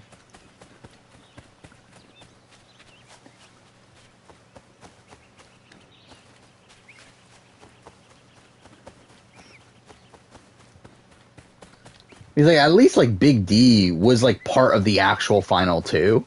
Like, as bad as Big D is, like at least Xavier actually wanted to take him to 2, and like was able to build at least that bond like to where like he had people wanting to take him. Mind you, obviously like the GOAT element of it is a part of that, but like again, like Oz is like a GOAT, and also no one wants to take her to the end. Like, to me, that's worse than like at least a GOAT that someone wants to take to the end. Again, they're both really bad.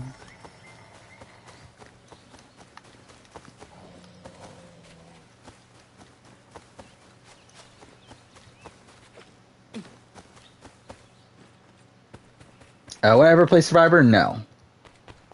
I have no interest at this point. Yeah, if you asked me when I was younger, yeah. But at this point, I have no interest. Was Ozza a super fan? Yes. Which makes it even more sad. I don't remember how much of like a true super fan she was. I think she was like a more recent fan, if I remember right. But like she's one that like had watched every season.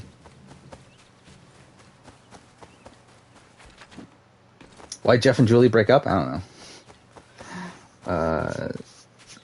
Probably just. I mean, they're like. I would assume probably the age difference definitely played a factor.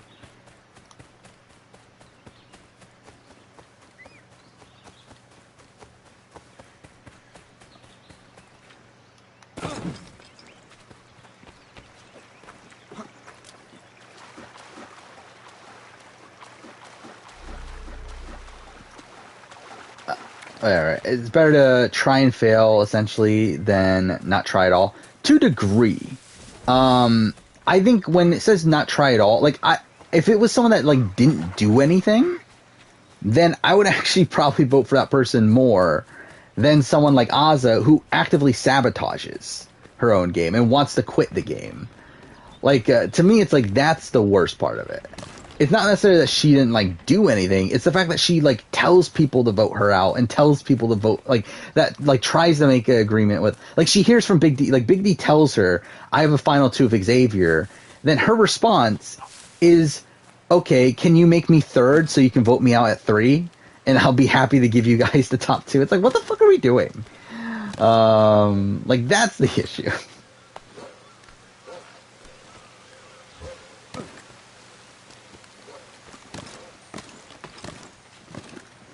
Did Station go the way expected? I mean, in terms of Jess going home, yes. I mean, I think that I even said that on Wednesday, didn't I? That Jess was the most likely. Actually, I think I said Jess or there's someone else. Moose, right? It was Moose.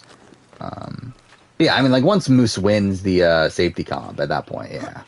Jess is the most likely to go. Obviously, they did have a bit of a wrinkle that I wasn't fully expecting. Like, I did expect them to have a second, like, safety comp. I didn't know exactly how it would have worked, though. I did like how they had it at 3. As it does give the person who's in the most danger a bit more of a chance to stay. But, yeah, I mean, once Jess doesn't win that, not super unexpected. Survivor SA is currently the only version of the show that casts normal people. To a degree, I mean, like with SA, I don't really have a great gauge of who these people are. But yeah, I mean, pretty much.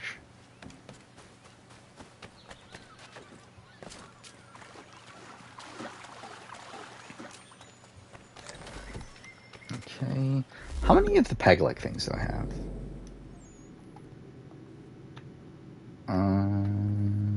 Wait, wrong menu. That's why. Here.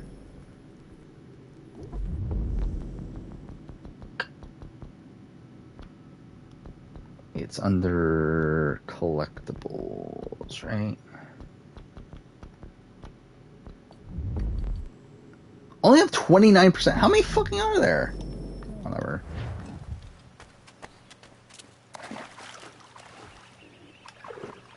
Do I want a safety chain to come back for a double? Yes and no. Like, I like the concept. I think my one issue is that I think once it's, like, I think it's very easy to game. Especially because, like, this is not, like, the best version of a safety chain. Where they don't have time to talk. And they don't have the time to make deals with each other in between rounds. And I feel like that's what made the sequester version of it really strong. Is seeing them being able to make deals along the way, and that really like changed who people are going to pick for safety. At this point, like with the current format, like it's very easily gameable, and I feel like that's like just kind of like I don't know how well it works on a return, where like people know that's coming. Where like I feel like they're like at this point like. I wouldn't be surprised if we see, like, next season that everyone's, like, already planning for a safety chain. And already talking about, like, who they're gonna pick and, like, what the order should be and that sort of thing.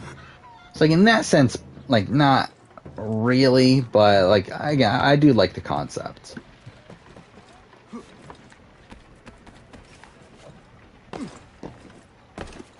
I'm not gonna lie, Jeff's casts haven't been bad. Yeah, I mean, like, again, it's a good, like, these casts have been pretty strong. I mean, like, 39, take out Dan Spilo, I think is a pretty strong cast. And then, like, 41, 42 have been strong casts. It's just that I feel like they're, like,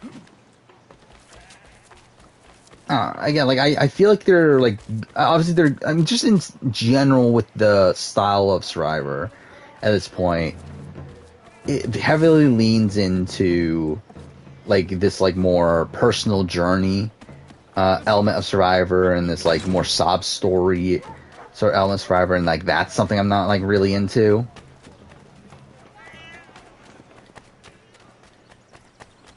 And like, I don't know how much of that is really on the casting. Really, I mean, I think the casting. I mean, like the casting's good, but like I think it more so. I think that's more so just on the editing style of the show. Where like I think most seasons, like I mean, I guess if you like not the Mactor like heavy seasons. Actually, I just realized I'm not even paying attention to what I'm doing. The plan was to do few points, but yeah, I think a lot of seasons, like even before Jeff took over the show, already had those sort of stories that they could have told. It's just they decided not to tell them.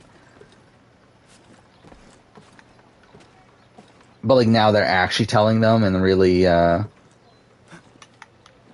like highlighting them on the show. 41 cast is boring and not necessarily bad. I don't consider them boring. I think the problem is that a lot of the, like, not a lot, but I mean, like, obviously there's some end game people that didn't get as much content as they should have, and I think that's more so a failure of the editing than it is of the cast. I think the one pro about 42, well, not one pro, but like I think the one thing I would say is like definitively better from 41 to 42 is the editing. And I also feel like it's because 42 has less to deal with than 41. Where I think 41 had to spend so much of its time explaining like certain twists and having Shipwheel Island, like all this stuff. And like this season doesn't really have that baggage. And I think through that, the editing overall has been a lot better. Why do people like Liana? Do people like Liana? Like, I'm sure, like, BB Twitter, or, like, Survivor Twitter, whatever, likes Liana, because that's just who they like. But, I don't know if, like, the general Survivor community likes Liana. I feel like, actually, the general Survivor community doesn't like Liana. Fuck.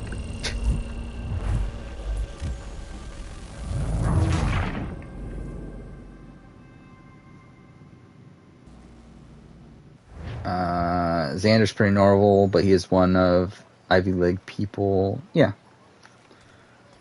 I think any young person you get on Survivor is not going to be a normal young person. Yeah, like the most normal person we have on this cast is like Roxroy. He's like, what, 43? Like when it comes to young people, they usually pick like those young people because they are not normal young people. And to be fair, I don't know, like, I don't want a normal young person on Survivor. I don't think they'll do well on Survivor. Like, even these special young people aren't doing well on Survivor. So, like, why do I want this, like, random 18-year-old pick off the street that's just, like, a random, like, again, like, has nothing, like, special about him? Like, to me, it's, like, again, like, I mean, like, even, like, the Xander, JD's, Liana's, who's from this season super young? We got Swati and stuff like that. It's like, again, like, all these people aren't doing well.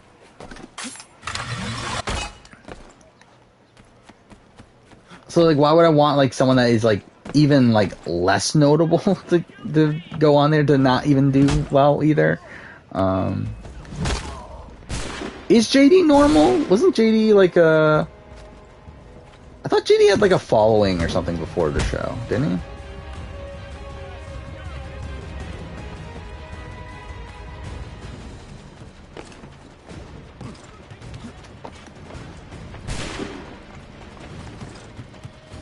But even then, like, he had, like, a whole bunch of, like a billion, like, jobs and stuff, right? And, like, had again, proclaimed to have a lot of life experience.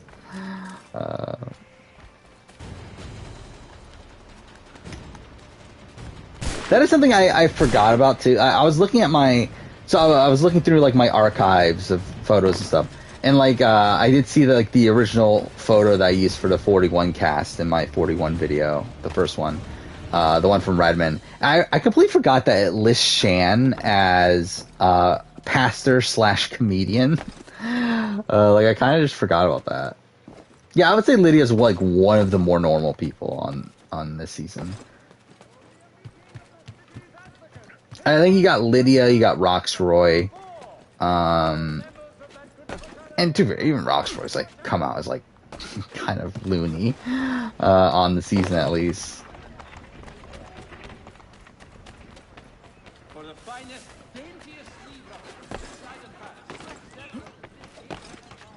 Would I not consider Tori normal? Not really.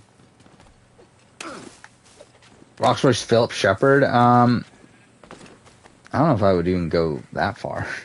I'm not paying attention. I keep on forgetting that I'm trying to do viewpoints, not do the mission.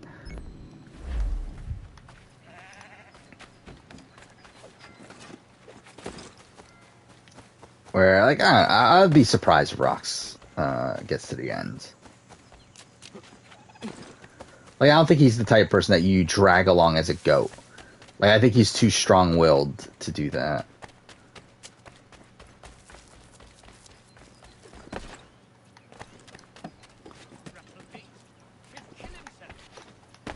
Audio keeps coming out.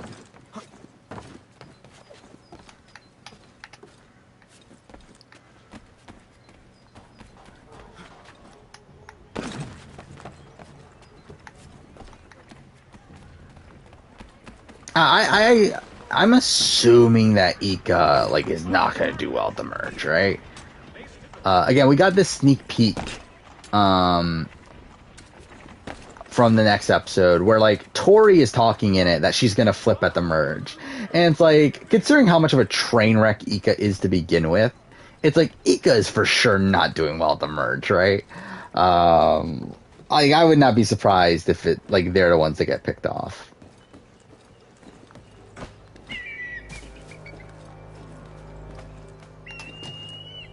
I think Tori's the final 3 go. I think she could be. I could also see her being the merge boot. Or even, like, possibly, like, again, like, I think her edit is that of, like, a final 3 go in the sense that, like, Angelina. Or I think she could be, like, the merge boot in the sense that she's getting this, like, more wacky edit, like a Sydney. Yeah, merge boot as in, like, Hourglass. Or, again, maybe she will end up being, like, this person that flips, but then, like, gets flipped on immediately after that. Like, I think, like, maybe, like, a Brandon Quinton I'm talking about, like, that sort of position, where, like, you flip on your original tribe, but then, because you flip, everyone looks at you as a flipper, and then everyone flips onto you immediately after. Hourglass doesn't merge? Well, fuck off. Like, don't care.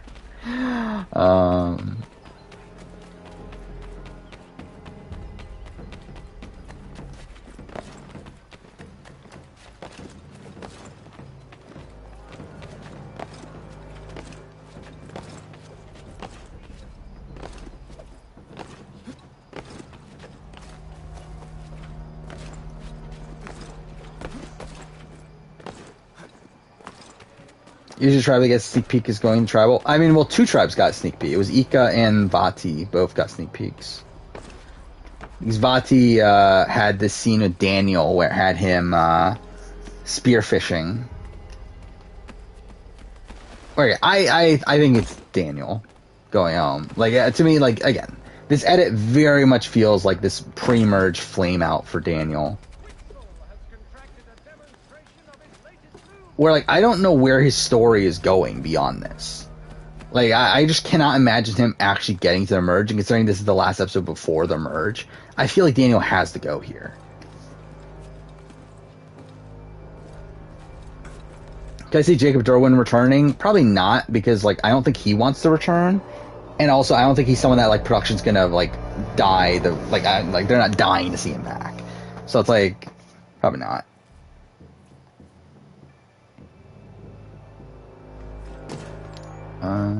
Okay, let's actually mark the next one already, because if I don't, I'll probably get confused again.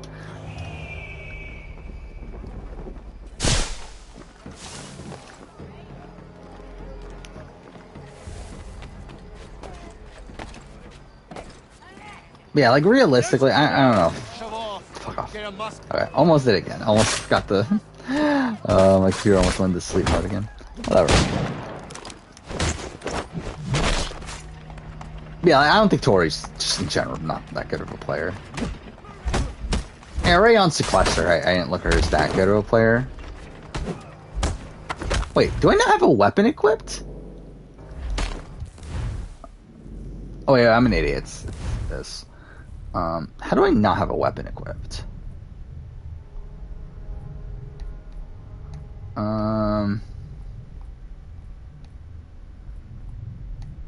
Let's go with this, I guess. You'll be grateful. Thanks.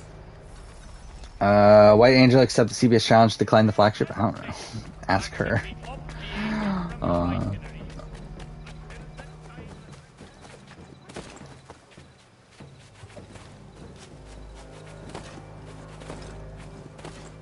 Yeah, we're already almost 4 hours in. Wait, how many viewpoints do we have left? 1, 2, 3, 4, 5, 6. God damn it, there's actually a lot. Why are there 2 viewpoints right next to each other? Who the fuck need that? Whatever. Yeah, I think what we'll do, I think we'll finish off these viewpoints and then probably call it a night. I love how, like, I pretty much did nothing this entire stream in terms of the game, but whatever. Do I think Bananas is still TJ's favorite? I think probably up there. Yeah, I never really did much research into TJ for his opinions on things. To be honest, because mostly I don't care, realistically. It's like the same thing with Julie Chen. I don't give a shit what Julie Chen thinks about Big Brother. Especially because, like, they have no, like, leverage with production. Like, with Jeff Probst, like, the main reason I care about what Jeff Probst thinks is because he's literally the one running the show. Like, with Julie Chen and TJ, it's like, who gives a shit? Like, they have no bearing on anything.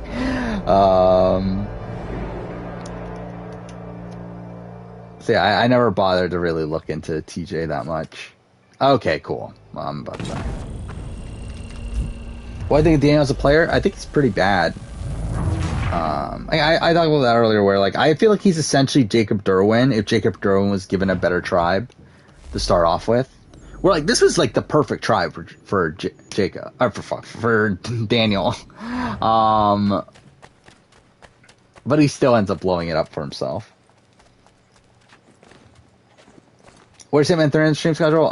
Again, like, right now, I'm playing pretty much, I'm doing all the games in a row right now. Of all the games that I'm going to do retrospectives of at the end of the year, I'm going to play them all in a row now. Just get them all out of the way. So that's AC3 plus Tyranny King Washington, which I think at this point we're just gonna finish the game next stream. I really don't care about doing the rest of the side content. We're just gonna finish the game. But yeah, I'm gonna do Tyranny King Washington DLC and then play AC Liberation, which both of those should be relatively quick. After that, I'm gonna play Walking Dead Telltale, right? After we're getting into a lot of like narrative-based like adventure games. So it's Walking Dead Telltale Season 1. Then I'll play Life is Strange 1. Then Before the Storm. Then The Wolf Among Us. I think that's it, right? Right? Wait, let's look this up. I think that's it. Yeah. Because I decided, even though I'm probably going to be doing a Horizon retrospectives on both Horizon games next year, like at the beginning of next year, I'm probably going to do those playthroughs on my own, because I want to take like extensive notes on those, and also I need footage for Horizon 1 anyway. So yeah, so after we're done with those games, we'll get into like, there's like certain other games I want, like, so yeah, Hitman 3 is one of those things I want to play. I want to play Cyberpunk. I want to play GTA 5, though that one's like a bit debatable because like I'm also going to do a video on GTA 5 next year. It's like I don't know if I want to play it now, if I'm just going to play it again like 6 months or so from now. So maybe I'll wait a little bit on that. But there's a lot of like games that like I have the PS5 versions of that I want to play. Also, like before Plague Tale Requiem comes out, I want to play Plague Tale Innocence again on here. I want to play God of War before God of War Ragnarok. Yeah, like Hitman's like in that grouping of games that we'll play once we finish this like batch of games I'm going to do videos on later on.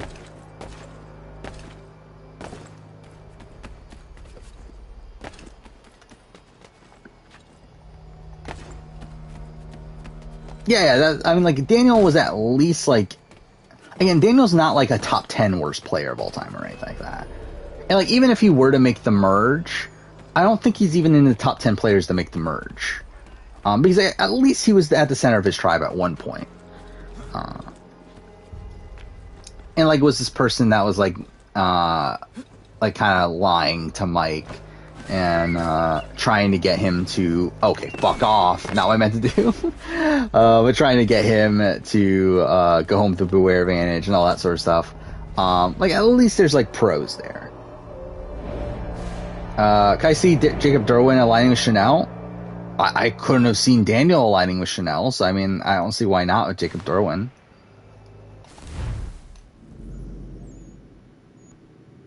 And to be fair, Jacob Derwin was, like, he was close to a lot of like the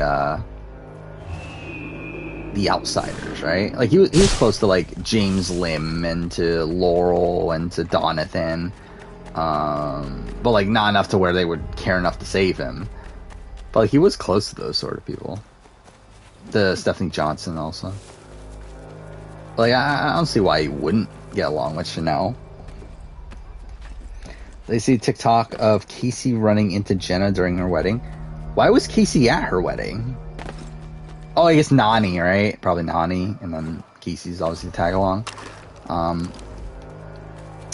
no, I haven't seen that.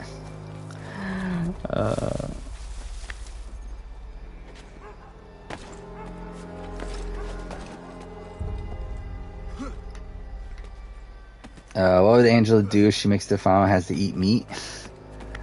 Maybe she quits. Actually, wouldn't that be a hilarious outcome to the season, I feel like? Is Angela just quits the final challenge?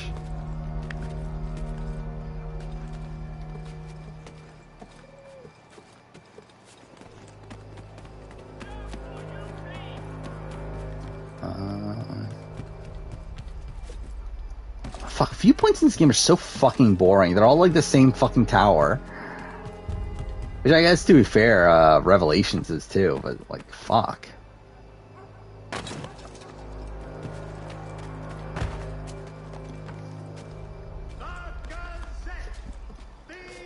Just remember she was vegan, should have picked Desi. Yeah, see, should have gone for Desi. Everyone's favorite.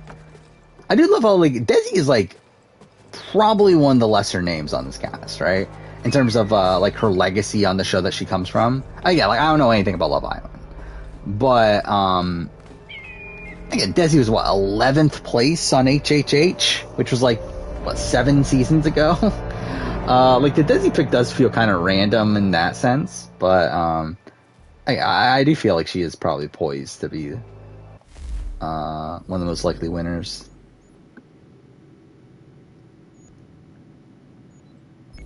Let's grab that. Why didn't I grab that when I was, like, right there?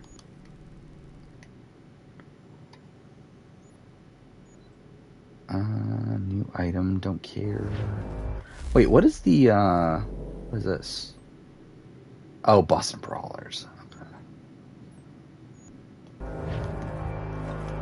Not what I meant to do. God damn it. Whatever.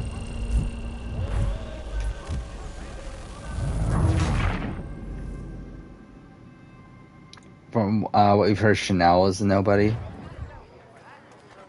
Or Chanel, Cashel? Whatever. You're talking about the Love Island guy that was like, that was added to the cast like really late, right? Yeah, I know nothing about these Love Island people. How's Ozza not first boot? I mean, she had allies. I don't even remember who was first boot. I don't even remember who it was anymore. It's Love Island people, right? Actually, who was first boot? Let's look this up. I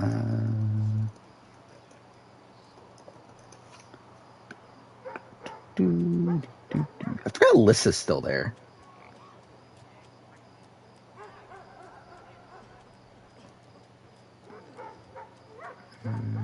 That's not what I wanted to find. Oh, Sally? Yeah. Oh, and Javon. I know nothing about them. I do wonder, like, how is this? Like, I think from what we've heard, it's like a pairs season, but like they can change up pairs, so it's kind of like double agents or spies, lies, and allies. I do wonder, like, what pairs are working together though. It's like 100%. Alyssa and Kylan betrayed B23. Yeah, I feel like that's pretty locked in my mind.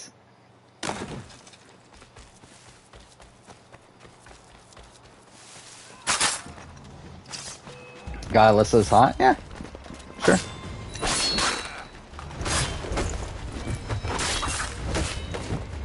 Oh, by the way, I don't know how I got from, like, for some reason I went from Alyssa to thinking about Claire and then to thinking about Survivor Michigan. But Survivor Michigan announced the cast of All Stars. That was the thing that happened since the last time I streamed. Which is kind of an underwhelming cast, if I'm being honest, but still. I mean, like, I get the struggles of doing a college Survivor All-Star season with you being limited by certain people having graduated, and then I was still being restricted on whether or not people are wanting to do it or not, but still kind of an underwhelming cast.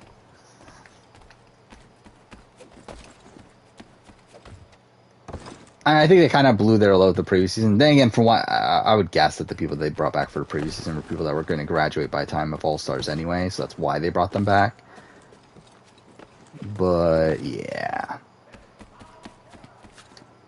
still a weird grouping of people, like a lot of early boots. Want to see a Tyson Enzo alliance? I could see that happening. Like, I mean, they both were on reality TV around the same time, right? Like, because what, Tyson did Tokachins and Heroes vs. Villains, what, like a year before BB12? It's like, I'm sure they've seen each other before. Like, met each other.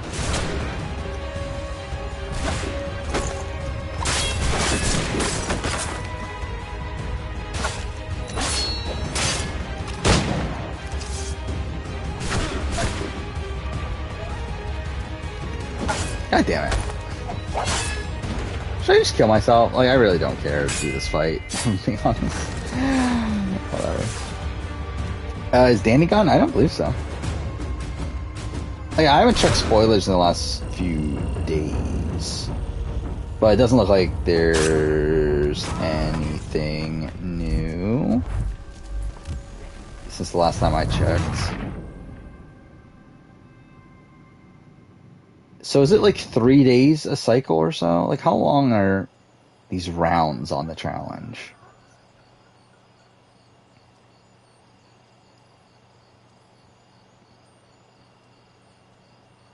I forgot Tasha was on this season, by the way. I completely forgot about that until I was just like scrolling through the cast again.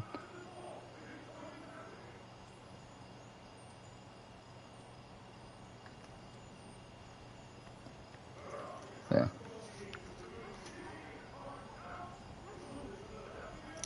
Interested that we don't know who won eliminations or what it was. I mean, like, I feel like that usually comes later, though. Like, usually what happens with even with the MTV ones, like, usually you get, like, the names, and then, like, maybe, like, halfway through the season you start to get some elimination matchups and stuff, but, like, it's usually, like, it usually does come later.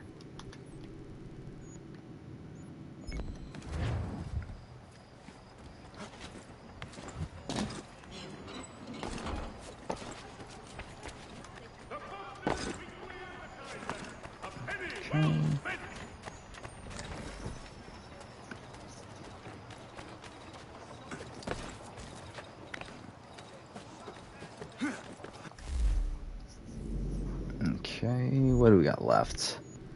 I don't even know if I care to do all these. So there's like one there, but it's like, what does that actually reveal? One there.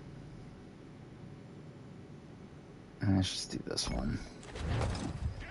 Is Alyssa gonna date Kylan? I mean, you never know. I love the rumors of Alyssa and Xavier dating. Just went to nothing. So that's something. Is Jessica on the worst players to make the jury list? I think she was like very, very close, if I remember right. I don't think she made it just because I think her like targeting Jackson was like a minor pro, like enough to like keep her off the list. If I remember right, I actually don't even remember the list that solidly anymore. Like, I remember who's number one. Like, actually, I don't remember the rest of the list. But yeah, I do feel like she's definitely at least an honorable mention. Because of your new job, it'll be harder for you to show up on streams. Well, then, again, sad to see you go.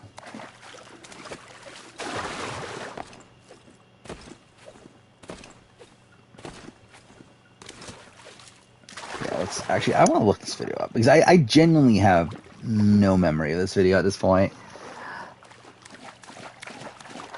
So I think it's been like 2 months or so since I made the video.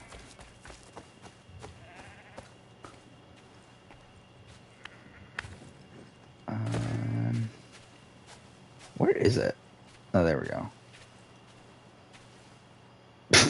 I forgot I had Big D on the thumbnail.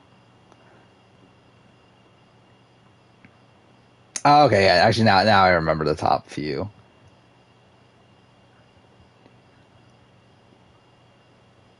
Yeah, Jessica didn't make top 10, but it's an honorable mention.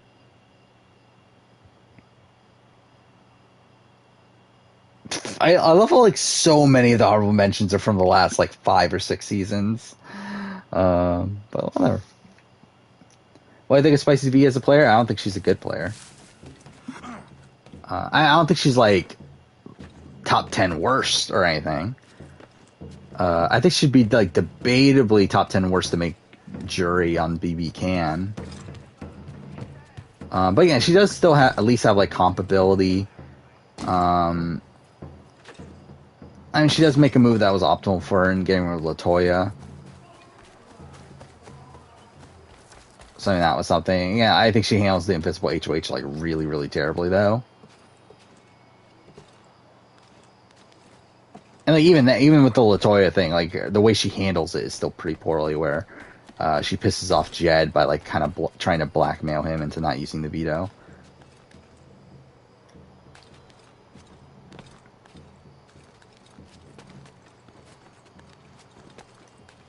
Is Queen Allie top 10 worst on BBCAN? I think she would be in the conversation of worst to make jury. Definitely not top 10 worst player of all time. But I think there would be an argument for top 10 worst to make the jury.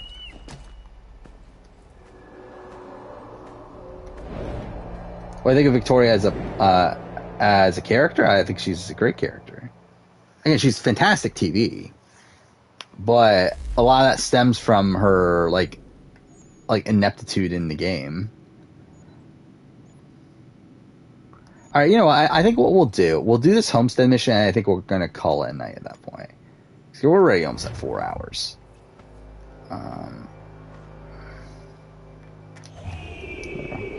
Actually found it at that time. We're working Monday, Tuesday, Thursday, Friday, 7 to 5. Yeah. 7 to 5. It's like, what, 10 hours, isn't it? Oh, yeah, fuck it. We got 4 days, though. Yeah, okay, that makes sense.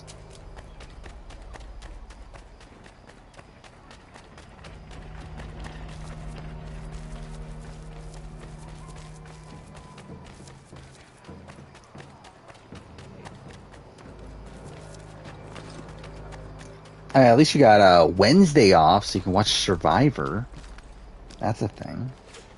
I guess either way you haven't been able to watch Survivor, but still. You get the entire day to relax to watch Survivor. What is up with the lighting here? That just looks fucked. Get off me, Baptiste! Shovel! Like, all this one is just rescuing him, isn't it? This actually won't take that long.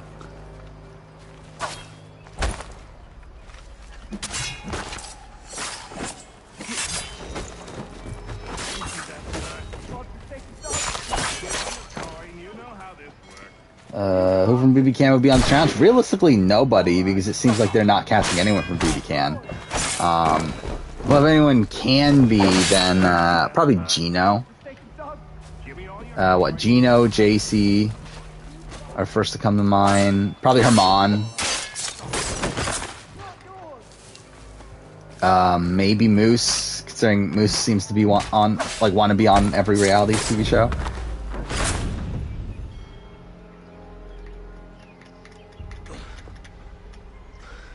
Thank you, my friend.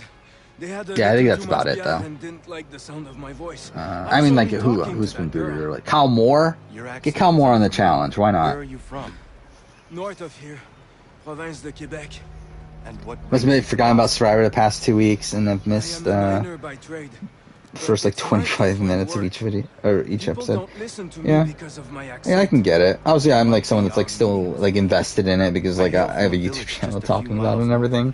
Well, like I can get like if you're not like that like at that like level of like having to pay attention to things. Yeah, you would like lose interest in it. Maybe we'll talk, eh?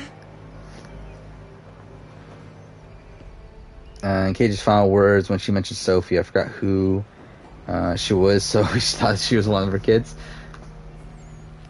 Yeah, like it is weird thinking that like KJ and Sophie are like related, considering like I feel like they were like complete opposites in playing Survivor, and seem to be just like complete opposites like personality wise and everything too. How long is the Blood vs. Water review? As of right now, it's an hour and 50 minutes, and that's not including. Actually, no. Is it longer? How long is it? I don't remember. Was it hour 50 minutes before or after I did the last 2 episodes? I don't remember anymore. It's gonna be long though. Give me all your coin. You know how this. Oh yeah, KJ went home 5th. And did not go out in the greatest way.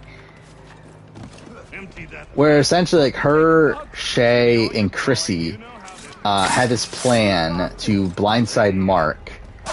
However, KJ and Shay didn't trust that that Chrissy was going to go through with it because that would be turning her back on Josh. So KJ and Shay decided to go to Mark and try to blindside Josh instead. But through that, Mark ends up lying to them, does end up going with Josh and voting for KJ, while Chrissy votes for Mark, and Shay and KJ vote for Josh, causing a 2-2 to 1 tie. And then on the revote, Chrissy votes out KJ over Josh because she was always going to. Yeah, not great. She's a move away from winning. Was she, though? I mean, that's the thing that we don't know. We don't know who wins and what's like if all 3 women get to the end. And like even then, like it's not guaranteed that she's winning. Like Mark could just win final immunity and like game over. But like we don't know who wins the final 3 of KJ, Shay, Chrissy. Or like again, based on Ponderosa, it seemed like they were very upset at KJ. So like who knows? If she would have been able to get the votes there.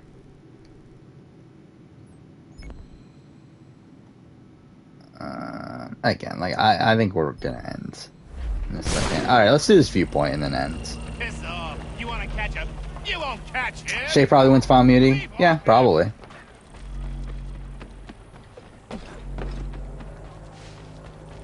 But again, we don't know for sure yet. But yeah.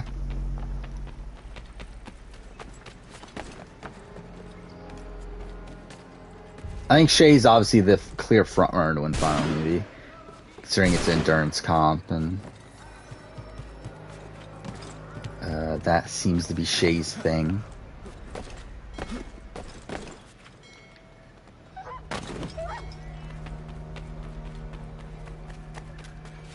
But yeah, so I mean, I guess we might as well like wind things down now. Ben is still on the challenge. Yes, he is. But yeah, so next time stream will be on Wednesday after the episode 5 of Survivor 42. Obviously by then it will be closer to the BBCAN eviction, so we'll see if Herman's able to get his way out of this situation. Also, obviously, Australian Survivor is about to end, literally in like an hour, I think the episode airs or something. And yeah, review will be out on Wednesday, hopefully. It should. Fuck off. Well, that was something. Oh yeah, that's what I was doing. I was opening up Premiere to look at how long.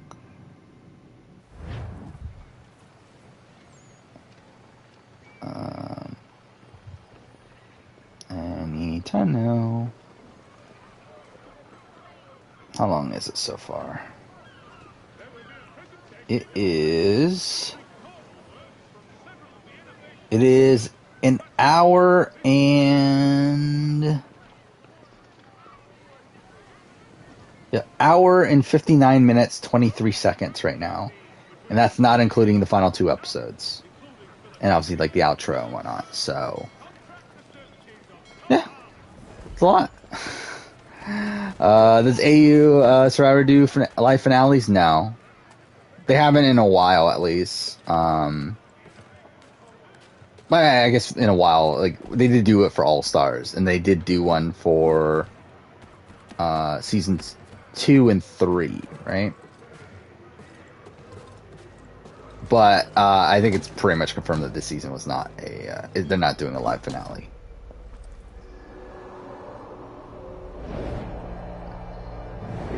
But yeah, so yeah, Australian Survivor review will be this Wednesday, and that'll be really fucking long.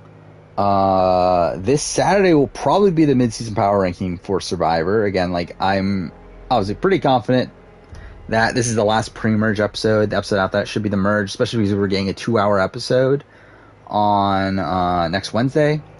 So again, it's pretty much the merge episode.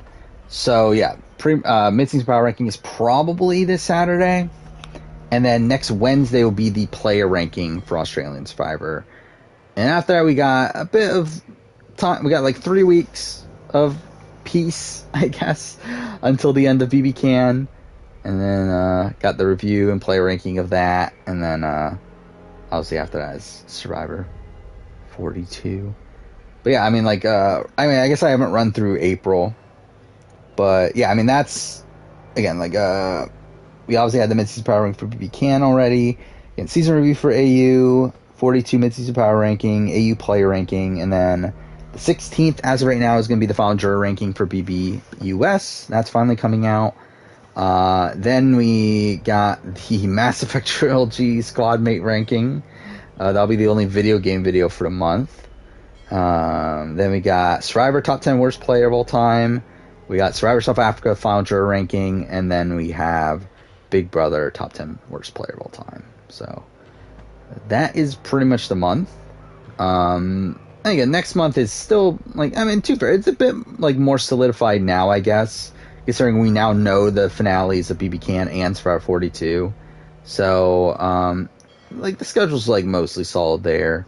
But, again, it's mostly the same. I mean, it's, again, a lot of player rankings. We got, season review and player ranking of BBCAN. Technically, we only got the season review 42 now. But, again, like, all of those Survivor retrospectives I did earlier in the year, I got the player rankings for those. So, Australian Survivor 2002, Survivor Marquesas, Survivor UK Panama. Challenge season ranking is probably going to be in May now. And then, got the BBUS winner player ranking. So, again, that is that. So, yeah, when's All-Stars 3? I think it starts in May, right? It doesn't finish until, I would assume, July, I believe. I think that's where it, like, lays out. I have it on the schedule for when I assume it's going to end. When is it? I have the video scheduled for July 20th. So I think it would be the week before that. So I think, like, probably, July 14th is when I guessed that the season would end. But, who knows? When's the theme for next AU season coming out? Who knows? Again, they didn't announce Blood vs. Water until, like, pretty late, even though we knew about it. But, like, they didn't officially announce it until, like, what? Like, I don't even remember when it was. But it was much later than Rangers Braun filming. Like, I don't think we're getting it tomorrow during the season finishing. I think they'll wait until the what do they call it? When, like, the network, like, announces all their shows to, like, the stockholders and everything. I think that's when we'll get the official announcement. But again, there'll probably be spoilers. Whether that be through, like, interviews with JLP or through Redmond or something. I'm sure we'll get word after that. But yeah, so yeah, I think that's it. Again, we're over 4 hours in. It's past 3 o'clock in the morning. I still got to watch the finale of AU tomorrow morning. I got to finish off writing the review, and I need to record it and edit it. Finish editing it tomorrow because I won't have time on Tuesday. So that is something. So tomorrow, pretty much my entire day will be revolved around Australian Survivor. So can't wait for that. But yeah, again, see you guys on Wednesday after Survivor 42. We'll obviously talk about Australian Survivor finale and BBCAN as well. But for now, thank you for watching.